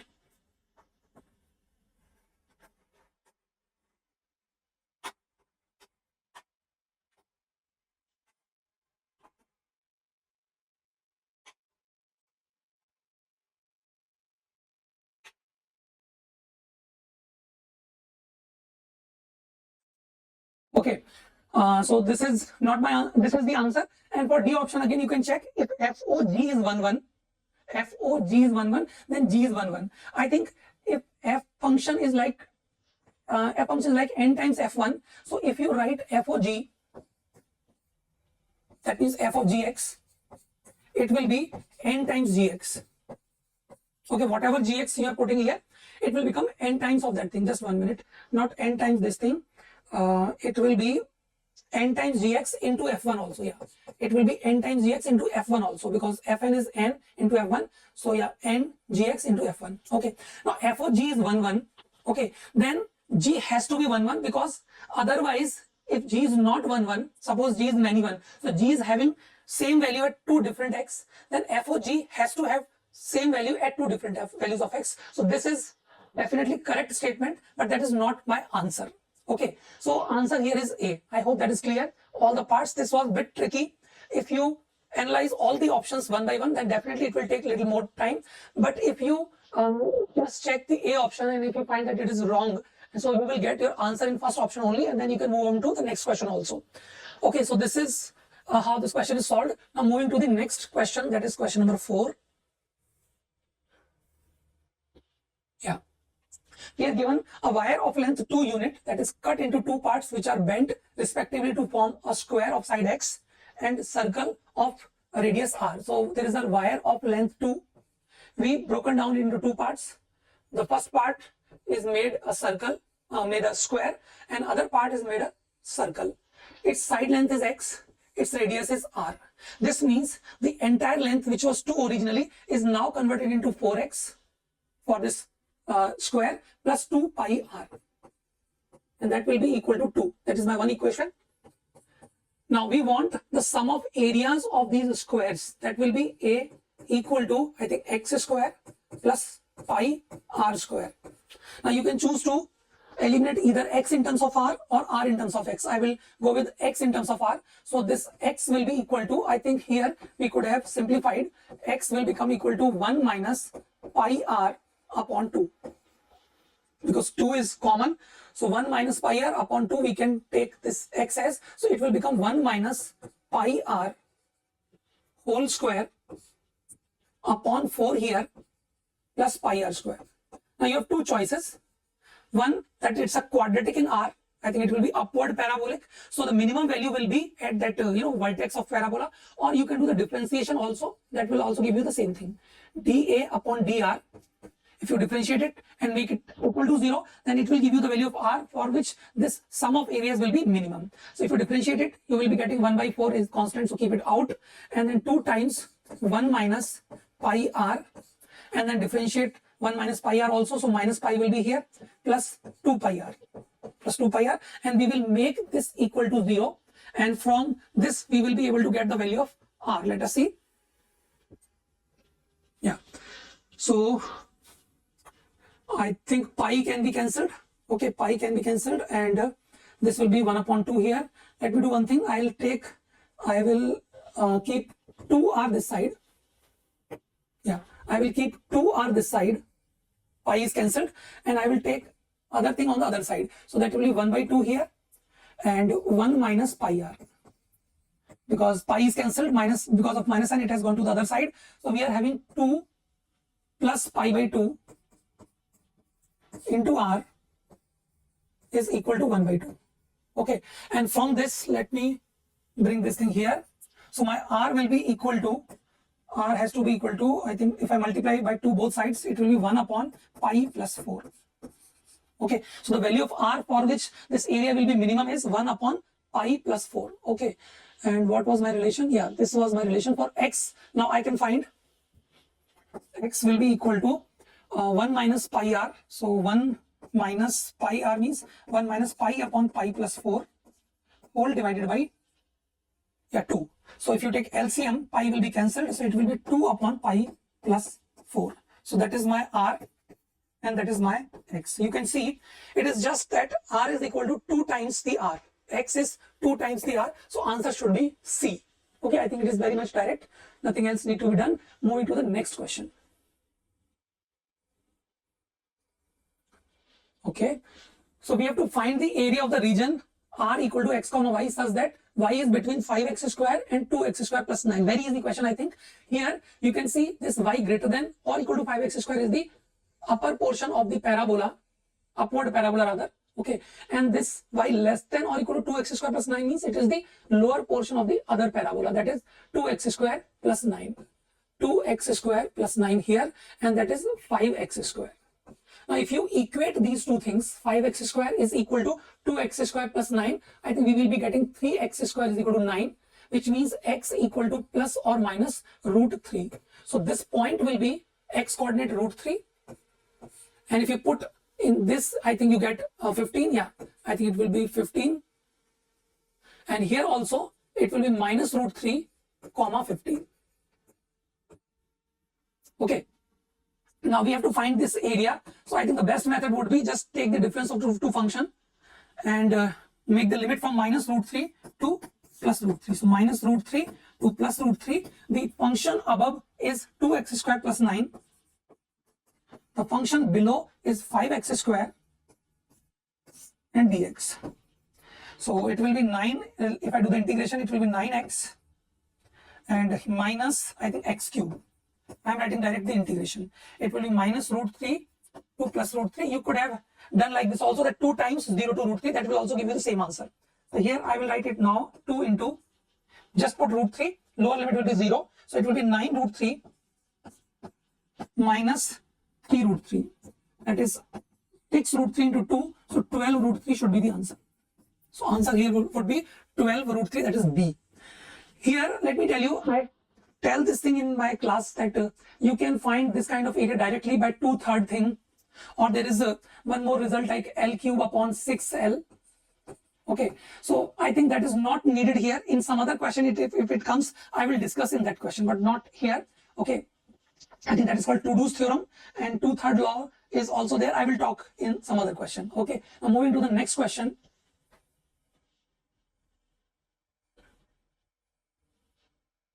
Fractional part of 4 raised to the power 2022 upon 15. Very easy question, dear all. Please see, we can write this as 16 raised to the power 1011 upon 15. Okay, and then 16 is 15 plus 1 whole raised to the power 1011 upon 15. If you open it with the help of binomial theorem, I think all terms will be having 15 multiple of 15 into some integer. Only the last term will be 1 whole divided by 15. So you can see it is integer plus 1 upon 15. So the fractional part has to be equal to 1 upon 15, that is D. Very simple question, I think. So I'll move to the next question. I'll not take time on this question. Now question number 7. Here we are given a matrix B, alpha greater than 0 is adjoint of a matrix A and determinant of A is 2. Okay. If determinant of A is 2, then you can see because B is adjoint of A, so determinant of B will be equal to determinant of A power 3 minus 1. That's a property that will be equal to 4. Okay. Now you can find the value of alpha with the help of this relation. I think I can open this B. What will this be? If I expand in the first row, it will be determinant of B equal to 1 into 8 minus 3 alpha. Then minus 3, 4 minus 3 alpha, then plus alpha into, it will be alpha minus 2 alpha. So minus alpha only. Okay. So if you simplify it, I think that's the quadratic term here, minus alpha square. And the coefficient of alpha will be, I think, 9 here, plus 9 minus 3. So plus 6 alpha. And minus 12 plus 8. So minus 4. And that is equal to 4, I think. Yeah. So the quadratic for alpha would be alpha square minus 6 alpha plus 8 equal to 0. And that's a quadratic. You can very easily split into 2 terms, alpha minus 2, alpha minus 4. So there are 2 values of alpha. One is 2, one is 4. But because we are given alpha is greater than 2, so that this is discarded. So only alpha equal to 4 is the value that we will accept here. Now you have to put alpha as 4 and you have to do the multiplication here. I think you have to do the calculation. There is no other option. Okay. So what you have to do? You have to multiply this this row matrix with this B, and then whatever product you get, you have to multiply with this column matrix once again. Okay, and then put alpha as 4, you will get the answer. Okay, let me do it for you here. My first row multiplied with first column here will give you, I will write this answer as here So first row, first column, if you multiply, so alpha, let me do one thing, alpha is 4 also here, and one more thing I will do, I will take alpha common from here and alpha common from here, so it will be alpha square outside, that is 16, so it will be 1 minus 2, 1, that will be multiplied with b, and then a column matrix, that will be 1 minus 2 and 1 here. Okay, actually I need that also and I need this also. So if you multiply, let us do it here, 16 into, okay, so when you multiply this 1 minus 2, 1 with first column, so 1 minus 2 minus 1 and plus alpha, that was 4, so it will be I think 3, yeah, it will be 3 here. Let me just check once again, 1 minus 2 is minus 1 plus 4, yeah, 3, and then 3 minus 6, 3 minus 4 actually, minus 1 plus alpha, so once again I think it is 3, then it is 4 because alpha is 4, so 4 minus 6 minus 2 plus 4, so it will be 2, and that will be multiplied with this column matrix 1 minus 2 1. So you will be having just one element here, that is 3 minus 6 plus 2, and I think that is minus 1 here, so you will get minus 16 here. Okay, so answer for this question should be equal to D. Okay, I hope that is clear. Now moving to the next question, that is question number 8. Let S be a circle such that the point of nearest and farthest distance from origin on it are 12,5 and 48,20, then diameter in the center of the circle are. One very easy question, please see. Suppose you are having a circle and distance from origin, you are taking from origin, and nearest point is 12,5 and farthest point is 48,20. Okay, then this has to be a diameter. Your center should be the midpoint of these two, which means 12 plus 48, 60 by 2, 30, and 5 plus 20, so 12.5. So the center will be 30, 12.5. We just have to check the radius. I think for radius we can find the diameter first, because diameter will be distance between these 2 points. 48 minus 12, that is 36 square, plus 20 minus 5, that is 15 square. You can take 3 outside, so it will be 12 square plus 5 square. I think these two are Pythagorean triplets, so this will be 13 into 3, 39. I think this is the diameter, and they were asking the diameter. Yeah, they were asking the diameter, not the radius. So that is correct. C is correct answer. Okay, if it would have been radius, then this was not the correct answer. Be cautious about all these things. Diameter or radius, they may lead to a wrong answer, and that will be called as a silly mistake. So please be careful. Okay. Now coming to the question number 9. We are given A equal to theta belongs to 0, 2 pi such that this is purely imaginary, then sum of elements in A is. I think if it is purely imaginary, I will just rationalize it by multiplying by 1 plus iota sine theta in numerator and denominator. Okay, so that will become perfect square, some positive number, and here it will be 1 plus 2 iota sine theta, 1 plus iota sine theta. Okay, now if it is purely imaginary, so in the product in numerator, your real part should be 0, and which is coming from 1 getting multiplied with 1, and this 2 iota sine theta getting multiplied with iota sine theta, that is minus 2 sine square theta. Iota into iota is minus 1. That has to be equal to 0. So your sine theta will be equal to, or sine square theta will be equal to 1 upon 2. Means sine theta will be equal to plus or minus 1 upon root 2. Now, theta is from 0 to 2 pi. So what are the possible values of theta? I think they are pi by 4, 3 pi by 4, then 5 pi by 4, and 7 pi by 4. 4 angles in 4 quadrants. Okay, all the angles are angle bisectors of each quadrant. Okay, and we have to find the sum of these angles. I think 1 plus 3 plus 5 plus 7, it is 16. So 16 pi by 4. So answer should be 4 pi. Okay, so here D should be the answer of this question. Okay, moving to the next question, that is question number 10. Yeah, that's a question of definite integration. We are given, find the value of this integral. Limit is from minus log 2 to log 2, natural log actually. So I think the first thing that comes in my mind or in anyone's mind with this question should be that e power x to be taken as t. Because if you take e power x as t, okay, then your integral will become, I think, ex into dx will become dt. Okay, and that will become I'm writing natural log, okay, and that will be t plus under root of 1 plus t square dt. Now, when x will be equal to log 2, natural log 2, then I think e power x becomes equal to 2. And when x is equal to minus log 2, natural log, then e power x becomes 1 upon 2. Then it becomes 1 upon 2. Okay, so the limit, lower limit will be 1 upon 2, upper limit will be 2. So this is what you have to do. Now this integration is done, I think, very easily by Eilert rule, or you can say integration by parts. One will be the second function whose integration is t, and then first function as it is ln of t plus root 1 plus t square minus integration of second function.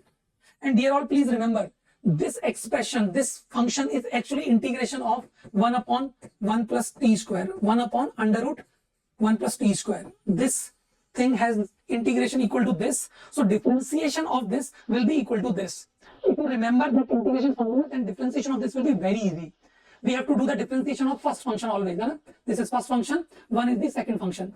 So integration of first function t, differentiation, integration of second function t, differentiation of first function is 1 upon root over 1 plus t square.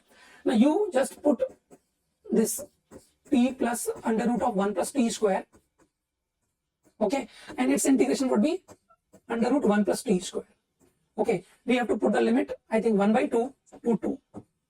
1 by 2 to 2, we have to put the limit. So let us put the limit now.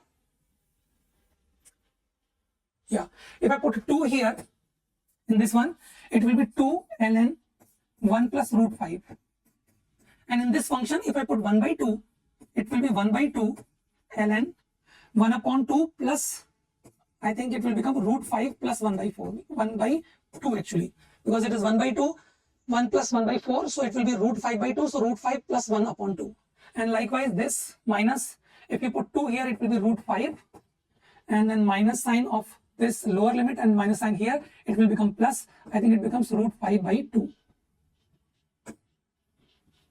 Root 5 by 2. So that is the answer, but I think they have not given like this. So what you can do, it will be ln of, I think this 1 plus root 5 whole square, and this thing will be like root 5 plus 1 power 1 upon 2 here, because it's a minus sign, this half can be taken there, and into root 2 there, because this 1 by 2, if taken on 2, it will be root 2, and there is minus sign, so minus sign and ln of 1 upon root 2 will become ln root 2. So this will be like this, minus root 5 by 2. I think that will be the answer. Let us see how they have given. So yeah, let me check.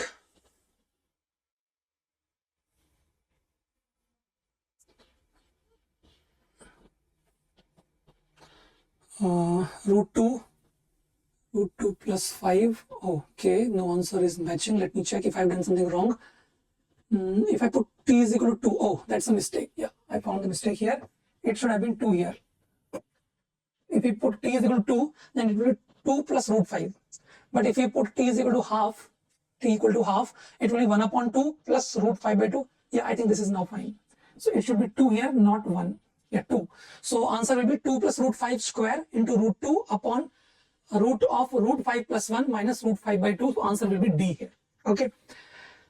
Be careful while doing such calculation, because in exam pressure, these calculations seems difficult actually. So please be careful. Okay, so answer should have been D here. Yeah. Moving to the next question, that is question number 11.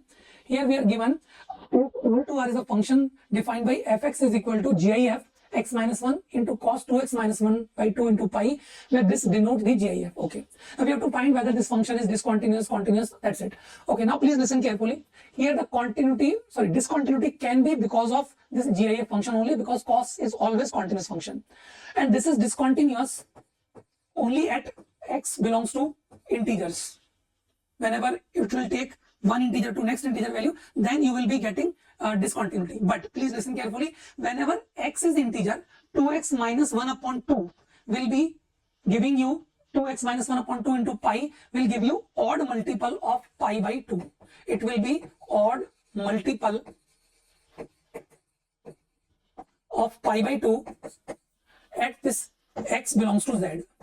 And there cos will become equal to 0. So even if this function is trying to give you some point of discontinuity, when multiplied with 0 will make this function to be continuous. So this will become continuous for every value of x. You can check it for x equal to some n by saying n plus right limit, n minus left limit. I will leave this for you to do, but I think this is sufficient enough to say that this will be 0 wherever there is a discontinuity. So discontinuity will be covered by the value 0 getting multiplied here. So this will be continuous everywhere. Okay. So moving to the next question. Question number 12. An ordinary dice is rolled for certain number of times. If probability of getting an odd number 2 times is equal to probability of getting an even number 3 times, then the probability of an odd number for odd number of times is. Okay, please see how this can be done. First of all, we are not given how many times we are going to do we are going to roll the dice. Let's say it's n. So if odd numbers 2 times, so it will be nc2. Okay, and getting odd number has probability 1 by 2 because we are having 1, 3, 5 as odd numbers and 2, 4, 6 as the even numbers. So 1 by 2 raised to the power 2 and 1 by 2 raised to the power n minus 2. That is for even. That is for even n minus 2 times. And that is odd 2 times. That's the total probability of odd numbers coming 2 times. And this is given to be equal to even numbers coming 3 times.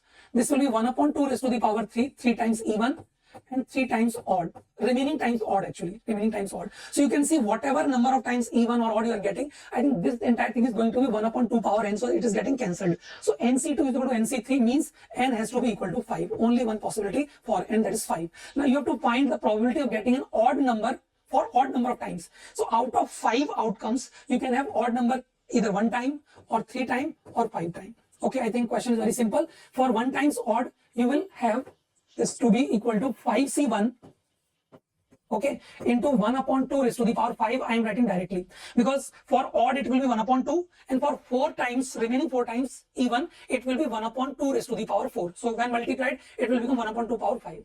Similarly, nc3 into 1 upon 2 raised to the power 5 and nc5, it is also 1 upon 2 raised to the power 5. So you can check after calculation, it becomes, I think, equal to half. So answer for this question is D. Answer for this question is D. Now moving to the next question, bacho.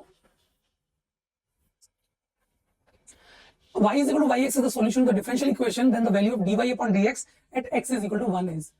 Okay, here we can find the value of dy upon dx at x is equal to 1 directly if I put x is equal to 1 here. But the problem here is that we don't know what will be the value of y at x is equal to 1. So for that, I have to solve this differential equation so that I come to know that what is the value of y at x is equal to 1. Otherwise, if I have to write dy upon dx in terms of y, when x is equal to 1, I think it is just y plus 1 whole square, okay, into e power 1 by 2 minus y plus 1. Okay, so I need to find y plus 1 and then I think we are done. Please check. I have put x is equal to 1, y plus 1 whole square into e power half minus 1 into y plus 1. Okay, now I need this y plus 1 and for that I need to solve this question. Now please see, this question is actually of the form Bernoulli form, if you remember, because it is dy upon dx plus x into y plus 1 is equal to e raised to the power x square by 2 into y plus 1 whole square. So if I divide by y plus 1 whole square, okay, and then we put 1 upon y plus 1 is t or z, I think it will become linear differential equation. Okay, here if you remember in the Bernoulli form, this could have been n also. Then you divide the entire equation by this y plus 1 power n and then you do some substitution and you get this to be linear differential equation. So here what I'm going to do, I will be dividing by y plus 1 whole square both sides. So dy upon dx plus x upon y plus 1 is equal to e raised to the power x square by 2. Okay, now what we will do, we will put z equal to 1 upon y plus 1, or rather I will put minus 1 upon y plus 1. Why? So that this thing will become dz upon dx. You can check. If I put this thing to be z, then this thing will be dz upon dx. You can check. Minus x z here is equal to e raised to the power x square by 2. Now it's a linear differential equation whose integrating factor will be e raised to the power minus x square by 2. Integration of minus x. So minus x square by 2. So the solution would be z into e power minus x square by 2 equal to integrating factor multiplied with this thing, that is nothing but 1 dx. So it will be x plus some arbitrary constant c. Okay, here we are also given y2 is 0, means if I put x is equal to 2, then my z would be, that is minus 1 upon y plus 1. y2 is 0, so y will be 0 here. So I think z will be minus 1. When x is equal to 2, z is minus 1 upon y plus 1. So it will be minus 1. You put it here, you get minus 1 in place of z. In place of x, you put 2. So you will be getting e power minus 2. And that is equal to, in place of x, you put 2 and plus c. So what we are getting for c to be equal to minus 2 minus e power minus 2. That is the value of c we are getting. Okay. Now, once we know the value of c, we can put it here to get the value of y at x is equal to 1. Okay. Now, if you remember, we have to find this expression, y plus 1. Y we need when x is equal to 1. Now, to do this, I think, let us do further calculation here. I think from here it should work. Yeah, when x is equal to 1, okay, when x is equal to 1, my z will be z into e power minus half. I have put x is equal to 1 here, equal to x as 1. The value of c is minus 2 minus e power minus 2. So this becomes z, that is equal to minus 1 upon y plus 1 actually, becomes equal to, it will be minus common 1 plus e power minus 2. Let me see if this is right or not. Actually, I have to multiply by e power 1 by 2 also. Let me do it here, e power 1 by 2 also. And there is minus sign also here. Yeah, that's right. So from this I will be getting, let me do it this here, my y plus 1 would be equal to, that minus sign will go. So y plus 1 will be equal to 1 upon e power half into 1 plus e power minus 2. You can multiply e square in numerator and denominator. It will be e square upon e square plus 1 here, and also e power half is there, which will cancel this e square, and you will be having e power 3 by 2 in numerator and e square plus 1 in the denominator. Now this value I have to put here. I have to put, let me see. Yeah, I have to put it here. Y plus 1 whole square into e power half into y minus y plus 1. Let me see if I do this calculation here or not. So it was y plus 1 whole square into e power 1 by 2, e power 1 by 2 minus y plus 1. I think this is what we are looking for. Once again, let me check. Y plus 1 square e power half minus y plus 1, and the value of y plus 1 is this. So if I put it here, this will be e cube into e power half, so it will become e power 7 by 2. Okay, upon e square plus 1 whole square. Let me check. Whole square, so power 3 plus half is 7 by 2. That's right. Minus this e power 3 by 2 upon e square plus 1. Okay, I think e square plus 1 whole square can be taken as LCM. So it will become e power 7 by 2 minus this e square plus 1 will be multiplied with e power 3 by 2.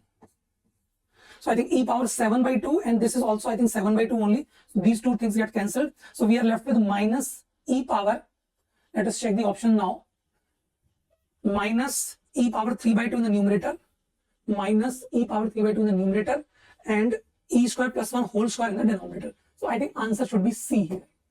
Okay. So this is how this is solved. I think this is clear. I told you that in the beginning that we don't need the function, we need dy upon dx, but in order to find dy upon dx at x is equal to 1, we need to find the right value of y, which cannot be found without solving the differential equation. So this is how we have solved it, and we put the value of y plus 1, and we are getting answer to be C. Okay. Now moving to the next question, that is 14. We are given the centroid of an equilateral triangle ABC at origin, and one of the side of equilateral triangle along the line x plus y is equal to 3. If r and small r be the radius of circumcircle and incircle respectively of triangle ABC, then we have to find capital R plus small r. Okay, we see if this is equilateral triangle, let us say, and centroid at 0. Now, first of all, for equilateral triangle, the centroid is circumcenter also, in center also. Okay, so this is origin. So you can see that from this vertex to this centroid or circumcenter is capital R radius. Okay, whereas this length is small r. Why I am saying so? Because circumcircle is like this.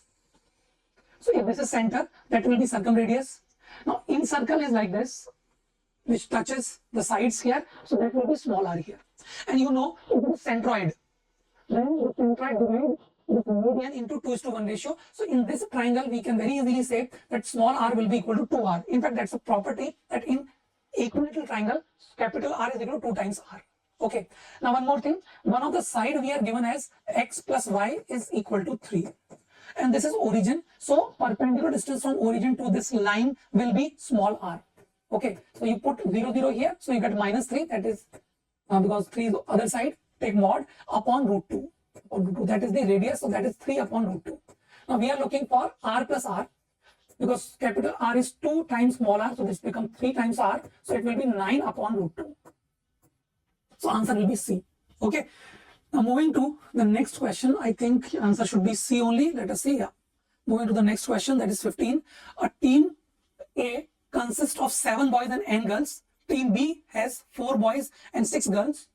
If a total of 52 single matches can be arranged between the two teams, when a boy plays against boy and girl play against a girl, then n is equal to, I think very simple question.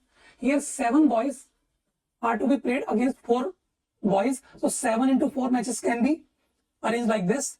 And then n girls to be played with 6 girls. So n into 6, and this total is given to us as 52. So here we get 6 times n is equal to 52 minus 28. I think it becomes 24. You can check. So n has to be equal to 4. Very easy question, I think. One of the easiest question of this paper. So answer for this question becomes A. Now moving to the next question, that is 16. Here we are given in a school there are 3 types of games to be played. Some of the students play 2 types of games, but none play all the 3 games. Which Venn diagram can justify above statement? Please see. Because no student is playing all the 3 games. But in all these diagrams you can see there is a region, maybe small or big, where you can see all the 3 sets are having some intersection value. Okay, but because they are giving that none play all the 3 games, so this region should not have been there. Okay, maybe the diagram could have been like this also. Maybe 2 games are played by some set of students, 2 games are played by some other set of students, but no student can play all the 3 games. So there should not be any region which is common to all the 3 sets, which is there in these diagrams. So I think neither P nor Q nor R should be the answer. That is B for this question. Okay, I think there is nothing to be done. You just have to understand that none play all the 3 games. So there should not be any common region to all the 3 sets at a time. So answer for this will be B. Okay. Chalo, next is, let us check the answer also together. Yeah, D is the answer. Now we are given equation of one of the straight line which passes through point 1, 3 and makes angle tan inverse root 2 with straight line. This is okay. Now the slope of this line is 3 root 2. Okay, so suppose this is the line whose slope is 3 root 2. Now I am looking for a line which makes angle root 2 here. Let's say this is theta, and or like this. This is the line whose slope is 3 root 2. Now we are looking for a line which is making angle theta, that is tan inverse root 2, either anti-clockwise or clockwise with this line. So we can find the slope with the help of tan theta, I think. Tan A plus B formula actually. So the required slope would be, because suppose the angle for this is alpha, let us say.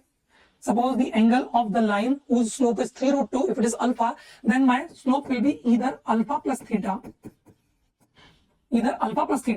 or it will be alpha minus theta. If it is anti-clockwise, then it will add to alpha. If it is clockwise, it will subtract from alpha. So alpha plus theta, alpha minus theta.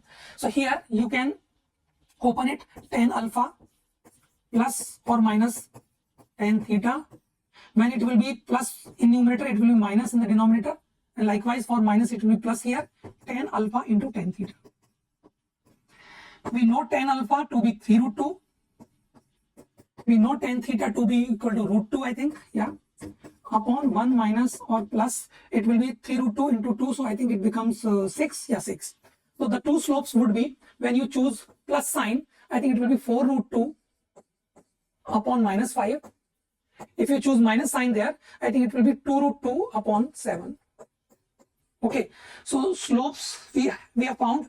Now they have given that it passes through 1, 3 also. So you can find the equation. Now I think from options it is very easy to see. My first line is having slope minus 4 root 2 upon 5.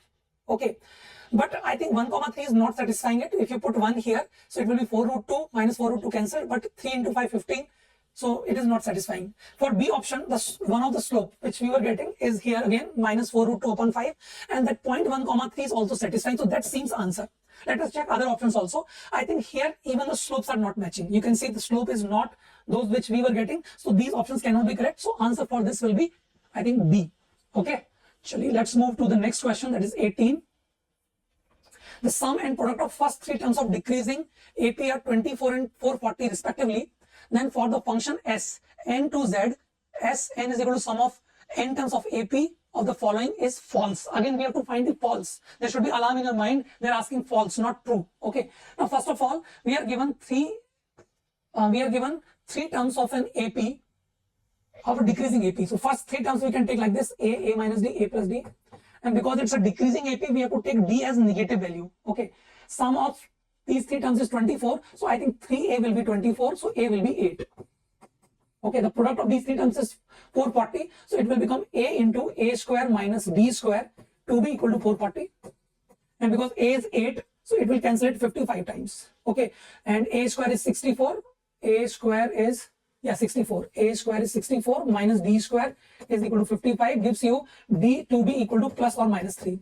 Because we have to take decreasing AP, so d will be equal to minus 3. Now we know d, we know a. I think we can write the terms of AP. My first term would be actually a minus d, that is 8 minus 3. So it will be 11, then it will be 8, then it will be 5, then it will be 2, then it will be minus, and so on.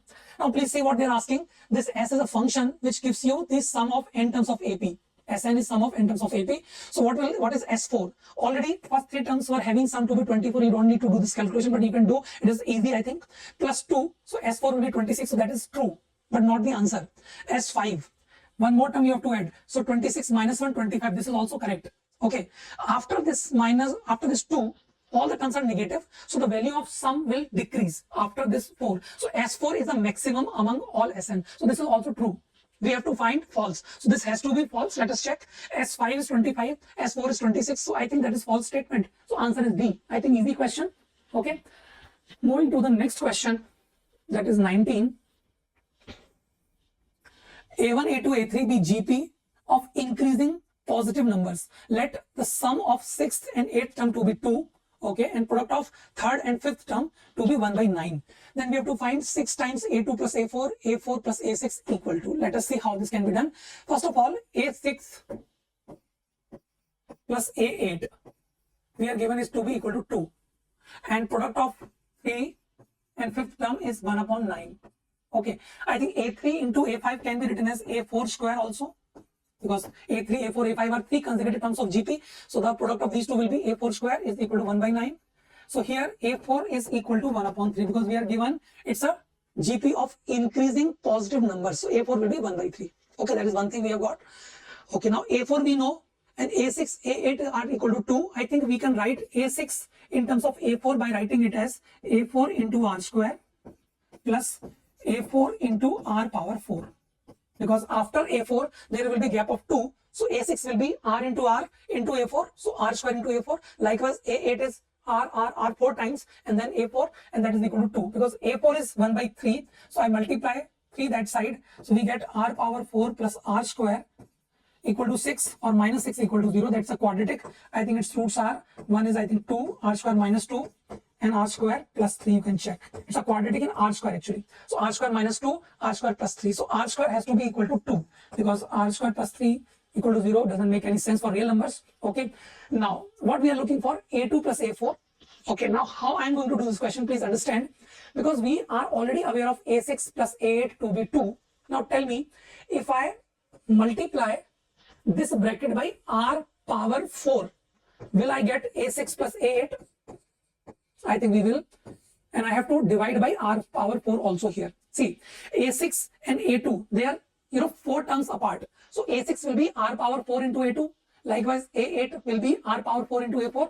So A6 plus A8 upon r power 4. Likewise, other bracket can also be written as A6 plus A8. And in this case, I have to divide by r square. Okay, this is what we are looking for. Now we know this is 2. We know this is 2. So 6 into 2 into 2 is 24. Upon r square is 2. So 8 here. So answer will be 3. Okay, you can do it otherwise also, like by taking first term as a, common ratio as r, and writing a6 as a into r power 5, a8 as a into r power 7. That way also you can do, you will get same answer.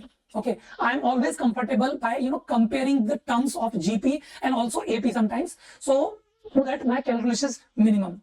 If you understand these things, I think you can save some minutes, if not minutes, at least 30 seconds or 40 seconds by doing this kind of calculation. Okay, so answer for this question should be D. Okay, moving to the next question, number 20, that is D. Yeah, 20th question. It's from vector. If vector A1 and A2 are collinear, then a possible unit vector to the vector is. Okay, so if these two vectors are collinear, that means their coefficients of I cap, coefficient of j cap, and coefficient of k cap should be proportional. 1 upon x upon 1 should be equal to minus 1 upon y equal to 1 upon z. That should be the relation here. Okay, that means and then they're asking unit vector parallel to this vector. And what is this vector? If I write it again in terms of x alone, it will become x I cap. Y I can write it as minus 1 upon x j cap, and z I can write it as 1 upon x k cap. So that is my vector xi minus 1 upon xj plus 1 upon xk. Okay, now we have to check which can be the possible value, because this vector depends upon x. Now if you put values of x, maybe 1, 2, 3, something like that, I think it will be different vectors every time you put x. It is 1 or 2, because here it is x multiplied with I cap, but with j and k it's a reciprocal of x. So if you put x as 1 and then if you put x as 2, I think they will be entirely different vectors. So we just have to check this piece of information, which of the following is the possible unit vector. So here you can check that whatever value of x you take, the coefficient of j and k are negative of each other. So here this option is ruled out, this option is there, but because I cap coefficient is 0 here, which is not possible. If you put x as 0, then this will become not defined. So this is also ruled out. So these two options are there which are possibility, and here coefficient of x, coefficient of j and k are negative of each other. So there can be a possibility, but please see here I cap and k cap, they are of same sign. X and 1 upon x are always of same sign. So I think this A cannot be the answer. So C will be the answer here. And this is unit vector also, you can check. In fact, if you take x is equal to 1, I think we are getting the same vector. I cap minus j cap plus k cap. And if you want to convert this into unit vector, you have to divide by their magnitude, that is root 2. So C is the answer for this question. Okay.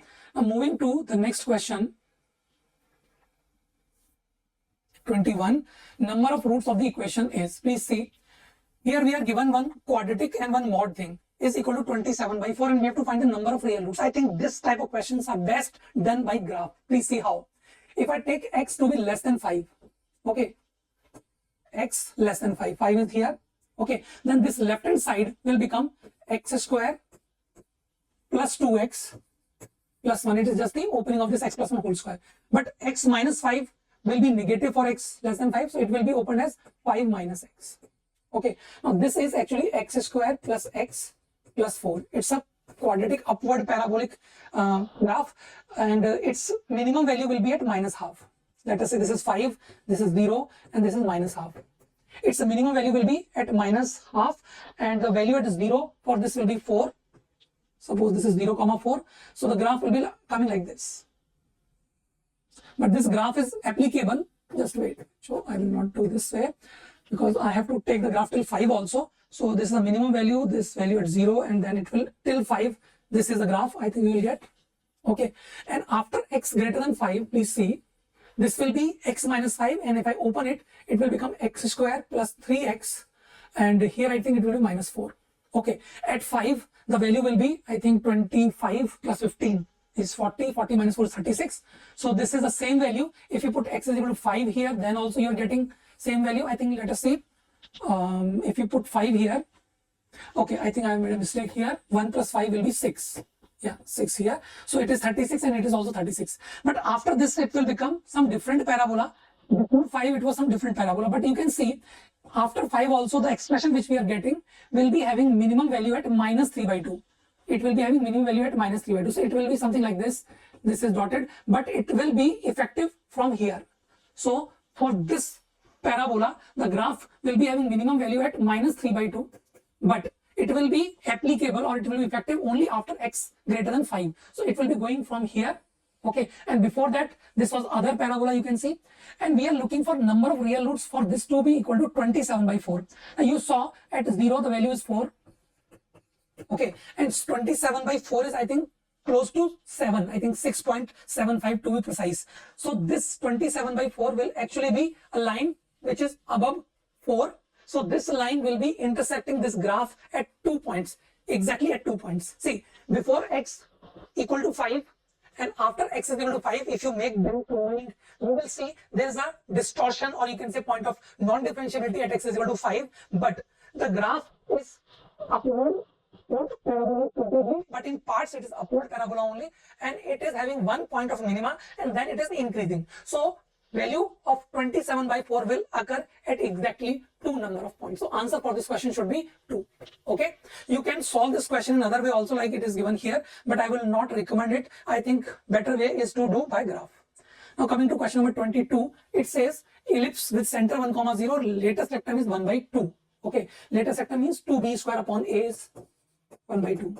Okay, have major axis along x-axis. Okay, let us make this ellipse. Major axis is along x-axis. Center is 1, 0. And minor axis subtend an angle of 60 degree at focus. So this is focus, suppose, then it is subtending 60 degree. So it will be 30 here and 30 here. Because it's a symmetrical, this half portion above and half portion below the major axis. So 30, 30 here at the foci. Then the square of sum of lengths of minor and major axis. Okay, so this length will be b. I'm talking about this length only, and distance of focus from end of minor axis is a. See, always sum of distances of any point from two foci is 2a, and for this point which is symmetrically placed for both the focus, so distance has to be equal, and because sum is 2a, so this will be a here, so this is b, this is a. Please understand this. So from this, because this angle is 30 degree, I think between a and b one relation can be established. I think sine 30 if you take will be equal to b upon a. It is 1 upon 2. It gives you a to b equal to 2 times b. Okay, if a is equal to 2 times b, if you put it here, I think it will become 2b square upon 2b equal to 1 by 2. So this gives you b is equal to half and a equal to 1. B equal to half, a equal to 1. Okay, now what we are looking for? We are looking for square of sum of lengths of minor and major axis. Minor axis is 1, 2b. Minor axis is 1 and major axis is 2. So sum is 3 and we are looking for square of sum of their lengths. So answer should be 9 here. Okay. So I think simple question. You could have gone with that method also, that b square is equal to e square, b square is equal to a square into 1 minus c square. That way also you can do. It will give you same result. Okay. What I did here, I remembered this result, that distance of one end of minor axis with focus is a and this is b, and we are given this to be 30. I found use of trigonometry to be easier. So I have done this way. You can do that other way also. Okay. Now coming to next question, 23. Yeah, answer was, let us check. Yeah, 9 only. Now question number 23. Let M be any 3 into 3 matrix with entries from the set 0, 1, 2. The maximum number of such matrices for which sum of diagonal elements of MT into M is even, is 7, and we are given MT, I think it should be MT to be transpose of M. I think if we mention it, it will be better. Okay, now please see, if my M is equal to, let us say, A, B, C, D, E, F, G, H, I, okay, then MT means it will be A, B, C, D, E, F, G, H, I. Okay, now if I multiply empty with this,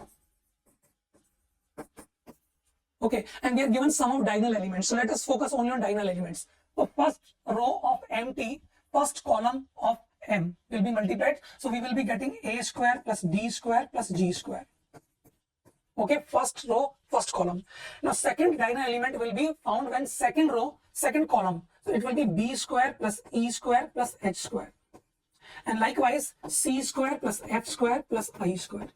Okay, so that is the product M P into M. Okay, so here we are given sum of diagonal elements is 7, means this sum of the square of all the elements. You can see A square plus B square plus G square plus B square plus E square plus H square plus C square plus F square plus I square to be equal to 7, means sum of squares of all 9 elements, okay, is 7.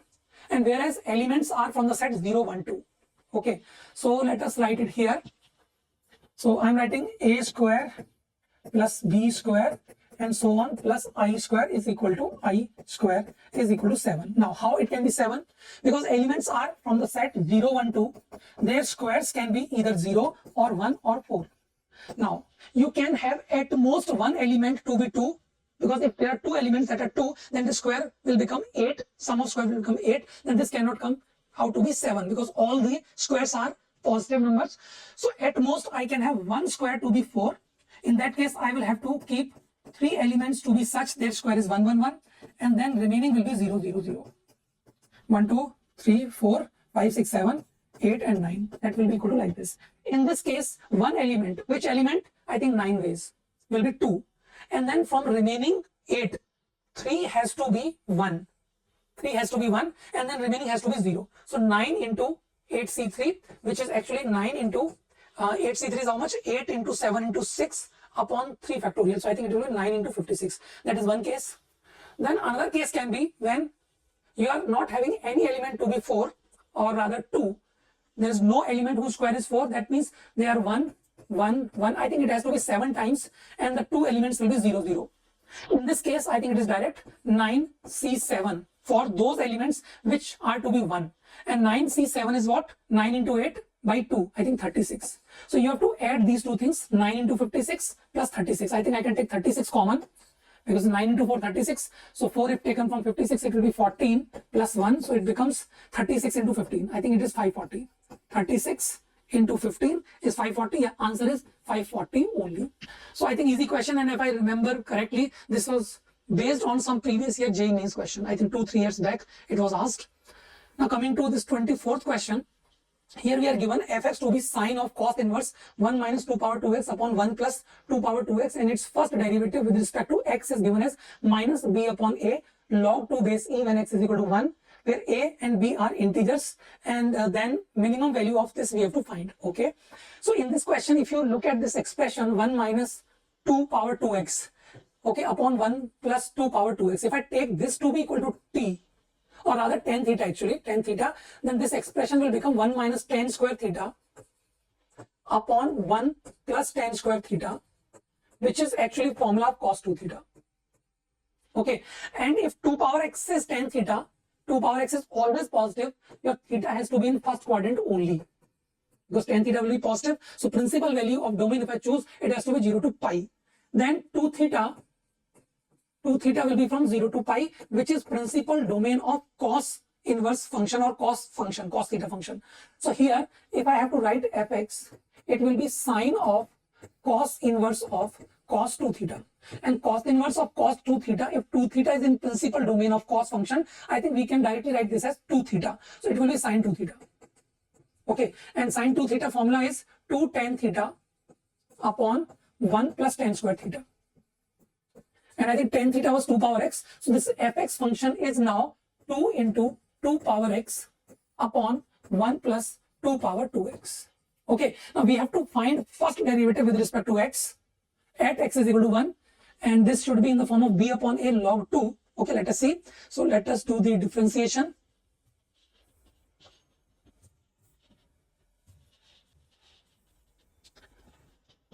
And at x is equal to 1. So if we do the differentiation, I think I need to use quotient rule. So the differentiation of numerator will be 2 into 2 power x log 2 for natural base into 1 plus 2 power 2x minus differentiation of denominator, that will be just 2 power 2x into 2 into log 2 on natural base into the numerator, that is 2 into 2 power x, and whole divided by 1 plus 2 raised to the power 2x whole square. That will be the differentiation, and I have to put x is equal to 1. Let us do the entire calculation here now. So 1, if you put, it will be 4 into log 2, and that will be 1 plus 4, 5 into 4, 20 log 2. Okay, minus, if I put x is equal to 2, so it will be 4 into 2, 8, 4 into 2, 8, and 8 into 4, 8 into 4 is 32, 32 log 2. Let me see if I am doing it right or not. 32, and upon it will be 5, 5 square. If you put x is equal to 1, so 4 plus 1, 5, 5 square, so 25 here. So it becomes equal to minus, I think 12 upon 25 log 2. Yeah. So we are getting B as 12. So B is 12 and A is 25. And they are asking us to find mod of A square minus B square. Mod of A square minus B square. So mod of A square minus B square means it will be 625 minus 144. So 5 minus 4 is 1, 12 minus 4 is 8, 5 minus 1 is 4. So 481 should be the answer. Let us see. Yeah, 481 is the answer. I think they have done exactly same way. Now coming to the next question, I think that's the last question of this paper. We are given line L passing through origin is perpendicular to the lines L1, L2. Okay. If coordinates of the point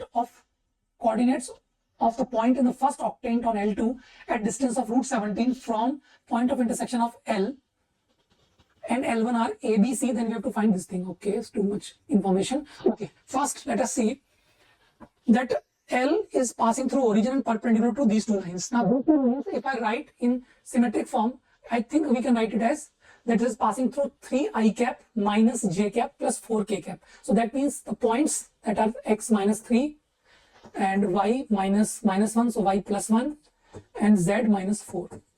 And plus t, if you take common, the line will be parallel to I cap plus 2j cap. So I cap plus 2j cap and plus 2k cap. So my first line L1 can be written like this. Okay. Now similarly, if I write L2, L2 can be written as x minus 3 upon 2 is equal to y minus 3 upon 2 is equal to z minus 2 upon 1. See, this 3i cap plus 3j cap plus 2k cap is the point lying on the line. So 3, 3, 2. And this line is parallel to, if you take s common, that's a parameter, 2i cap plus 2j cap plus 1k cap. Okay. Now my line L is perpendicular to both these lines. So I think we can find the direction ratio of this line L by taking the cross product of direction ratios of these two lines, 1, 2, 2 and 2, 2, 1. Okay. So what do we get here? 2 minus 4, that is minus 2 here. Okay, minus 2 I cap you can write, and for j it will be 1 minus 4. So I think it will become minus 3, but there is one minus sign here also, so it will become plus 3 j cap, 3j cap, and for k it will be 2 minus 4. I think again minus 2 k cap. So that is the direction ratio, or that is the vector along line L. You can check by cross product also. 1 into minus 2, then 2 into 3, 6, and minus 4. I think this is 0. And here also 2 into minus 2 is minus 4. 2 into 3, 6. Yeah, it is vector perpendicular to both the lines. So by line L would be, because it is passing through origin, so x upon minus 2 is equal to y upon 3 is equal to z upon minus 2. Now what is the question? Line L is done if the coordinate of the point in first octant on L2 means this line, at a distance of root 17 from intersection point of L and L1. So we have to find first point of intersection of this line with this line. Okay. And then we have to find point on L2. Okay. Which is at distance root 17 from the point of intersection of L1, L and L1. Okay. Let us do one by one. So this is the line L. On this line, I can take any point of the form minus 2 lambda, 3 lambda and minus 2 lambda. Whereas on the line L1, if I equate this to be equal to mu, any point on that would be equal to mu plus 3, okay, and then 2 mu minus 1 and 2 mu plus 4, 2 mu plus 4. Okay, now if they are intersecting, then for some value of lambda and some value of mu, these 2 points should be identical. Means you can make some equations by writing minus 2 lambda equal to mu plus 3 and 3 lambda equal to 2 mu minus 1. In fact, one more equation can be written, but I think 2 equations are sufficient for us to get the values of lambda and mu. Okay, so you multiply this by 2, subtract, I think you will get minus 7 lambda is equal to 7. So lambda coming out to be minus 1. If you put it here, minus 1, so 2, mu is also minus 1 actually. Okay, now if you put lambda is equal to minus 1, my point of intersection will be 2, minus 3 and 2. And you can check by putting mu is equal to minus 1 here, also getting same point, 2, minus 3 and 2. So that is a point of intersection. Let's read the question again. The coordinate of the point in first octant on L2 that we are yet to find at a distance of root 17 from the point of intersection of L and L1. This we have found. Okay, now the point of the coordinate of point in first octant on L2 is ABC, which is at distance root 17 from this point 2 minus 3 2. Okay, so we have to find ABC and then I think we can answer it. And let us see. And also one more thing, the coordinate of the point in the first octant. If there are 2 points and one is not in first octant, then we have to ignore that also. That is L2. Okay, let us do one thing. Let me take a point on L2 in terms of nu. Okay, in terms of nu, if I take, let us write it here, some space constraint. So I will take that point here. It will be 2 nu plus actually, and 2 nu plus 3 and nu plus 2. That is a point on L2, and we are given the distance between these two is equal to root 17. Okay, so let us use distance formula. Okay, between these 2 points, so 2 nu plus 3 minus 2, it will be 2 nu plus 1 whole square plus 2 nu plus 3 minus this, so it will be 2 nu plus 6 whole square, and then nu plus 2 minus 2, so it is just nu, and this is equal to root 17 square, that is 17. Now if you open it, you get 4 nu square plus nu square, so I think 9 nu square here. 4 nu plus 12 nu, not 12, 24 actually, 6 into 2 is 12, 24 plus 4, 28, so plus 28 nu, and here is 1 plus 36, 37, and that is 17 there, so plus 20 equal to 0. Now I think it's a quadratic, and you can split 28 as 10 and 8. 10 and 8. So you are getting the value of nu to be, I think one is as minus 2. Actually the factors would be nu plus 2 and 9 nu plus 10. Let us check once again by doing the multiplication. 9 nu square plus 18 plus 10 is 28 plus 20. So nu will be either minus 2 or it will be minus 10 upon 9. Okay. Now if I put nu as minus 2, here, so my first coordinate will be minus 1. Minus 4 plus 3 minus 1. But in first octant, this is not possible because in first octant all coordinates x, y, z are positive. So I think this is neglected, this is ignored. I think we should go with nu is equal to minus 10 by 9. And one more thing I will tell you, that we need to find the value of a plus b plus c. We have to find the value of 18 times a plus b plus c, where this is a, this is b, and this is c. So there is no need to find ABC separately. I think we just need to find 18 times ABC, 18 times a plus b plus c, which will be equal to, this is 2 plus 2, 4 plus 1, 5 nu. Okay, and constant term would be 3 plus 3 plus 2, so 8. But you have to make sure that this value is giving you a point in the first octant. You can put this minus 10 by 9 here and you can see it is positive. Here also it is positive. In fact, these two are same. And for this also 2 minus 10 by 19 is also positive. 10 by 9 actually. Nu plus 2 will also be positive. That means for nu is equal to minus 10 upon 9, this point is going to be in first octant. So we need to find this value only. And nu is minus 10 by 9. Okay, so if I put this value, what will this be? Minus 50 upon 9, 18, I think I can multiply. So 18 into 5 is 90. So it will become minus 100. Okay, 90 upon 9 is 10, 10 into 10 minus 100, and plus 18 into 8, that is I think 144. So answer will be 44. Answer for this question should be 44. Let us see. Yeah, 44. Okay, I think this should have been done by this method only. Yes, similar to that only. Okay, so this completes the solutioning of this paper. I hope you will like these solutions. I'll come again with solution of next paper. Till then, thank you so much. Bye. Take care, everyone.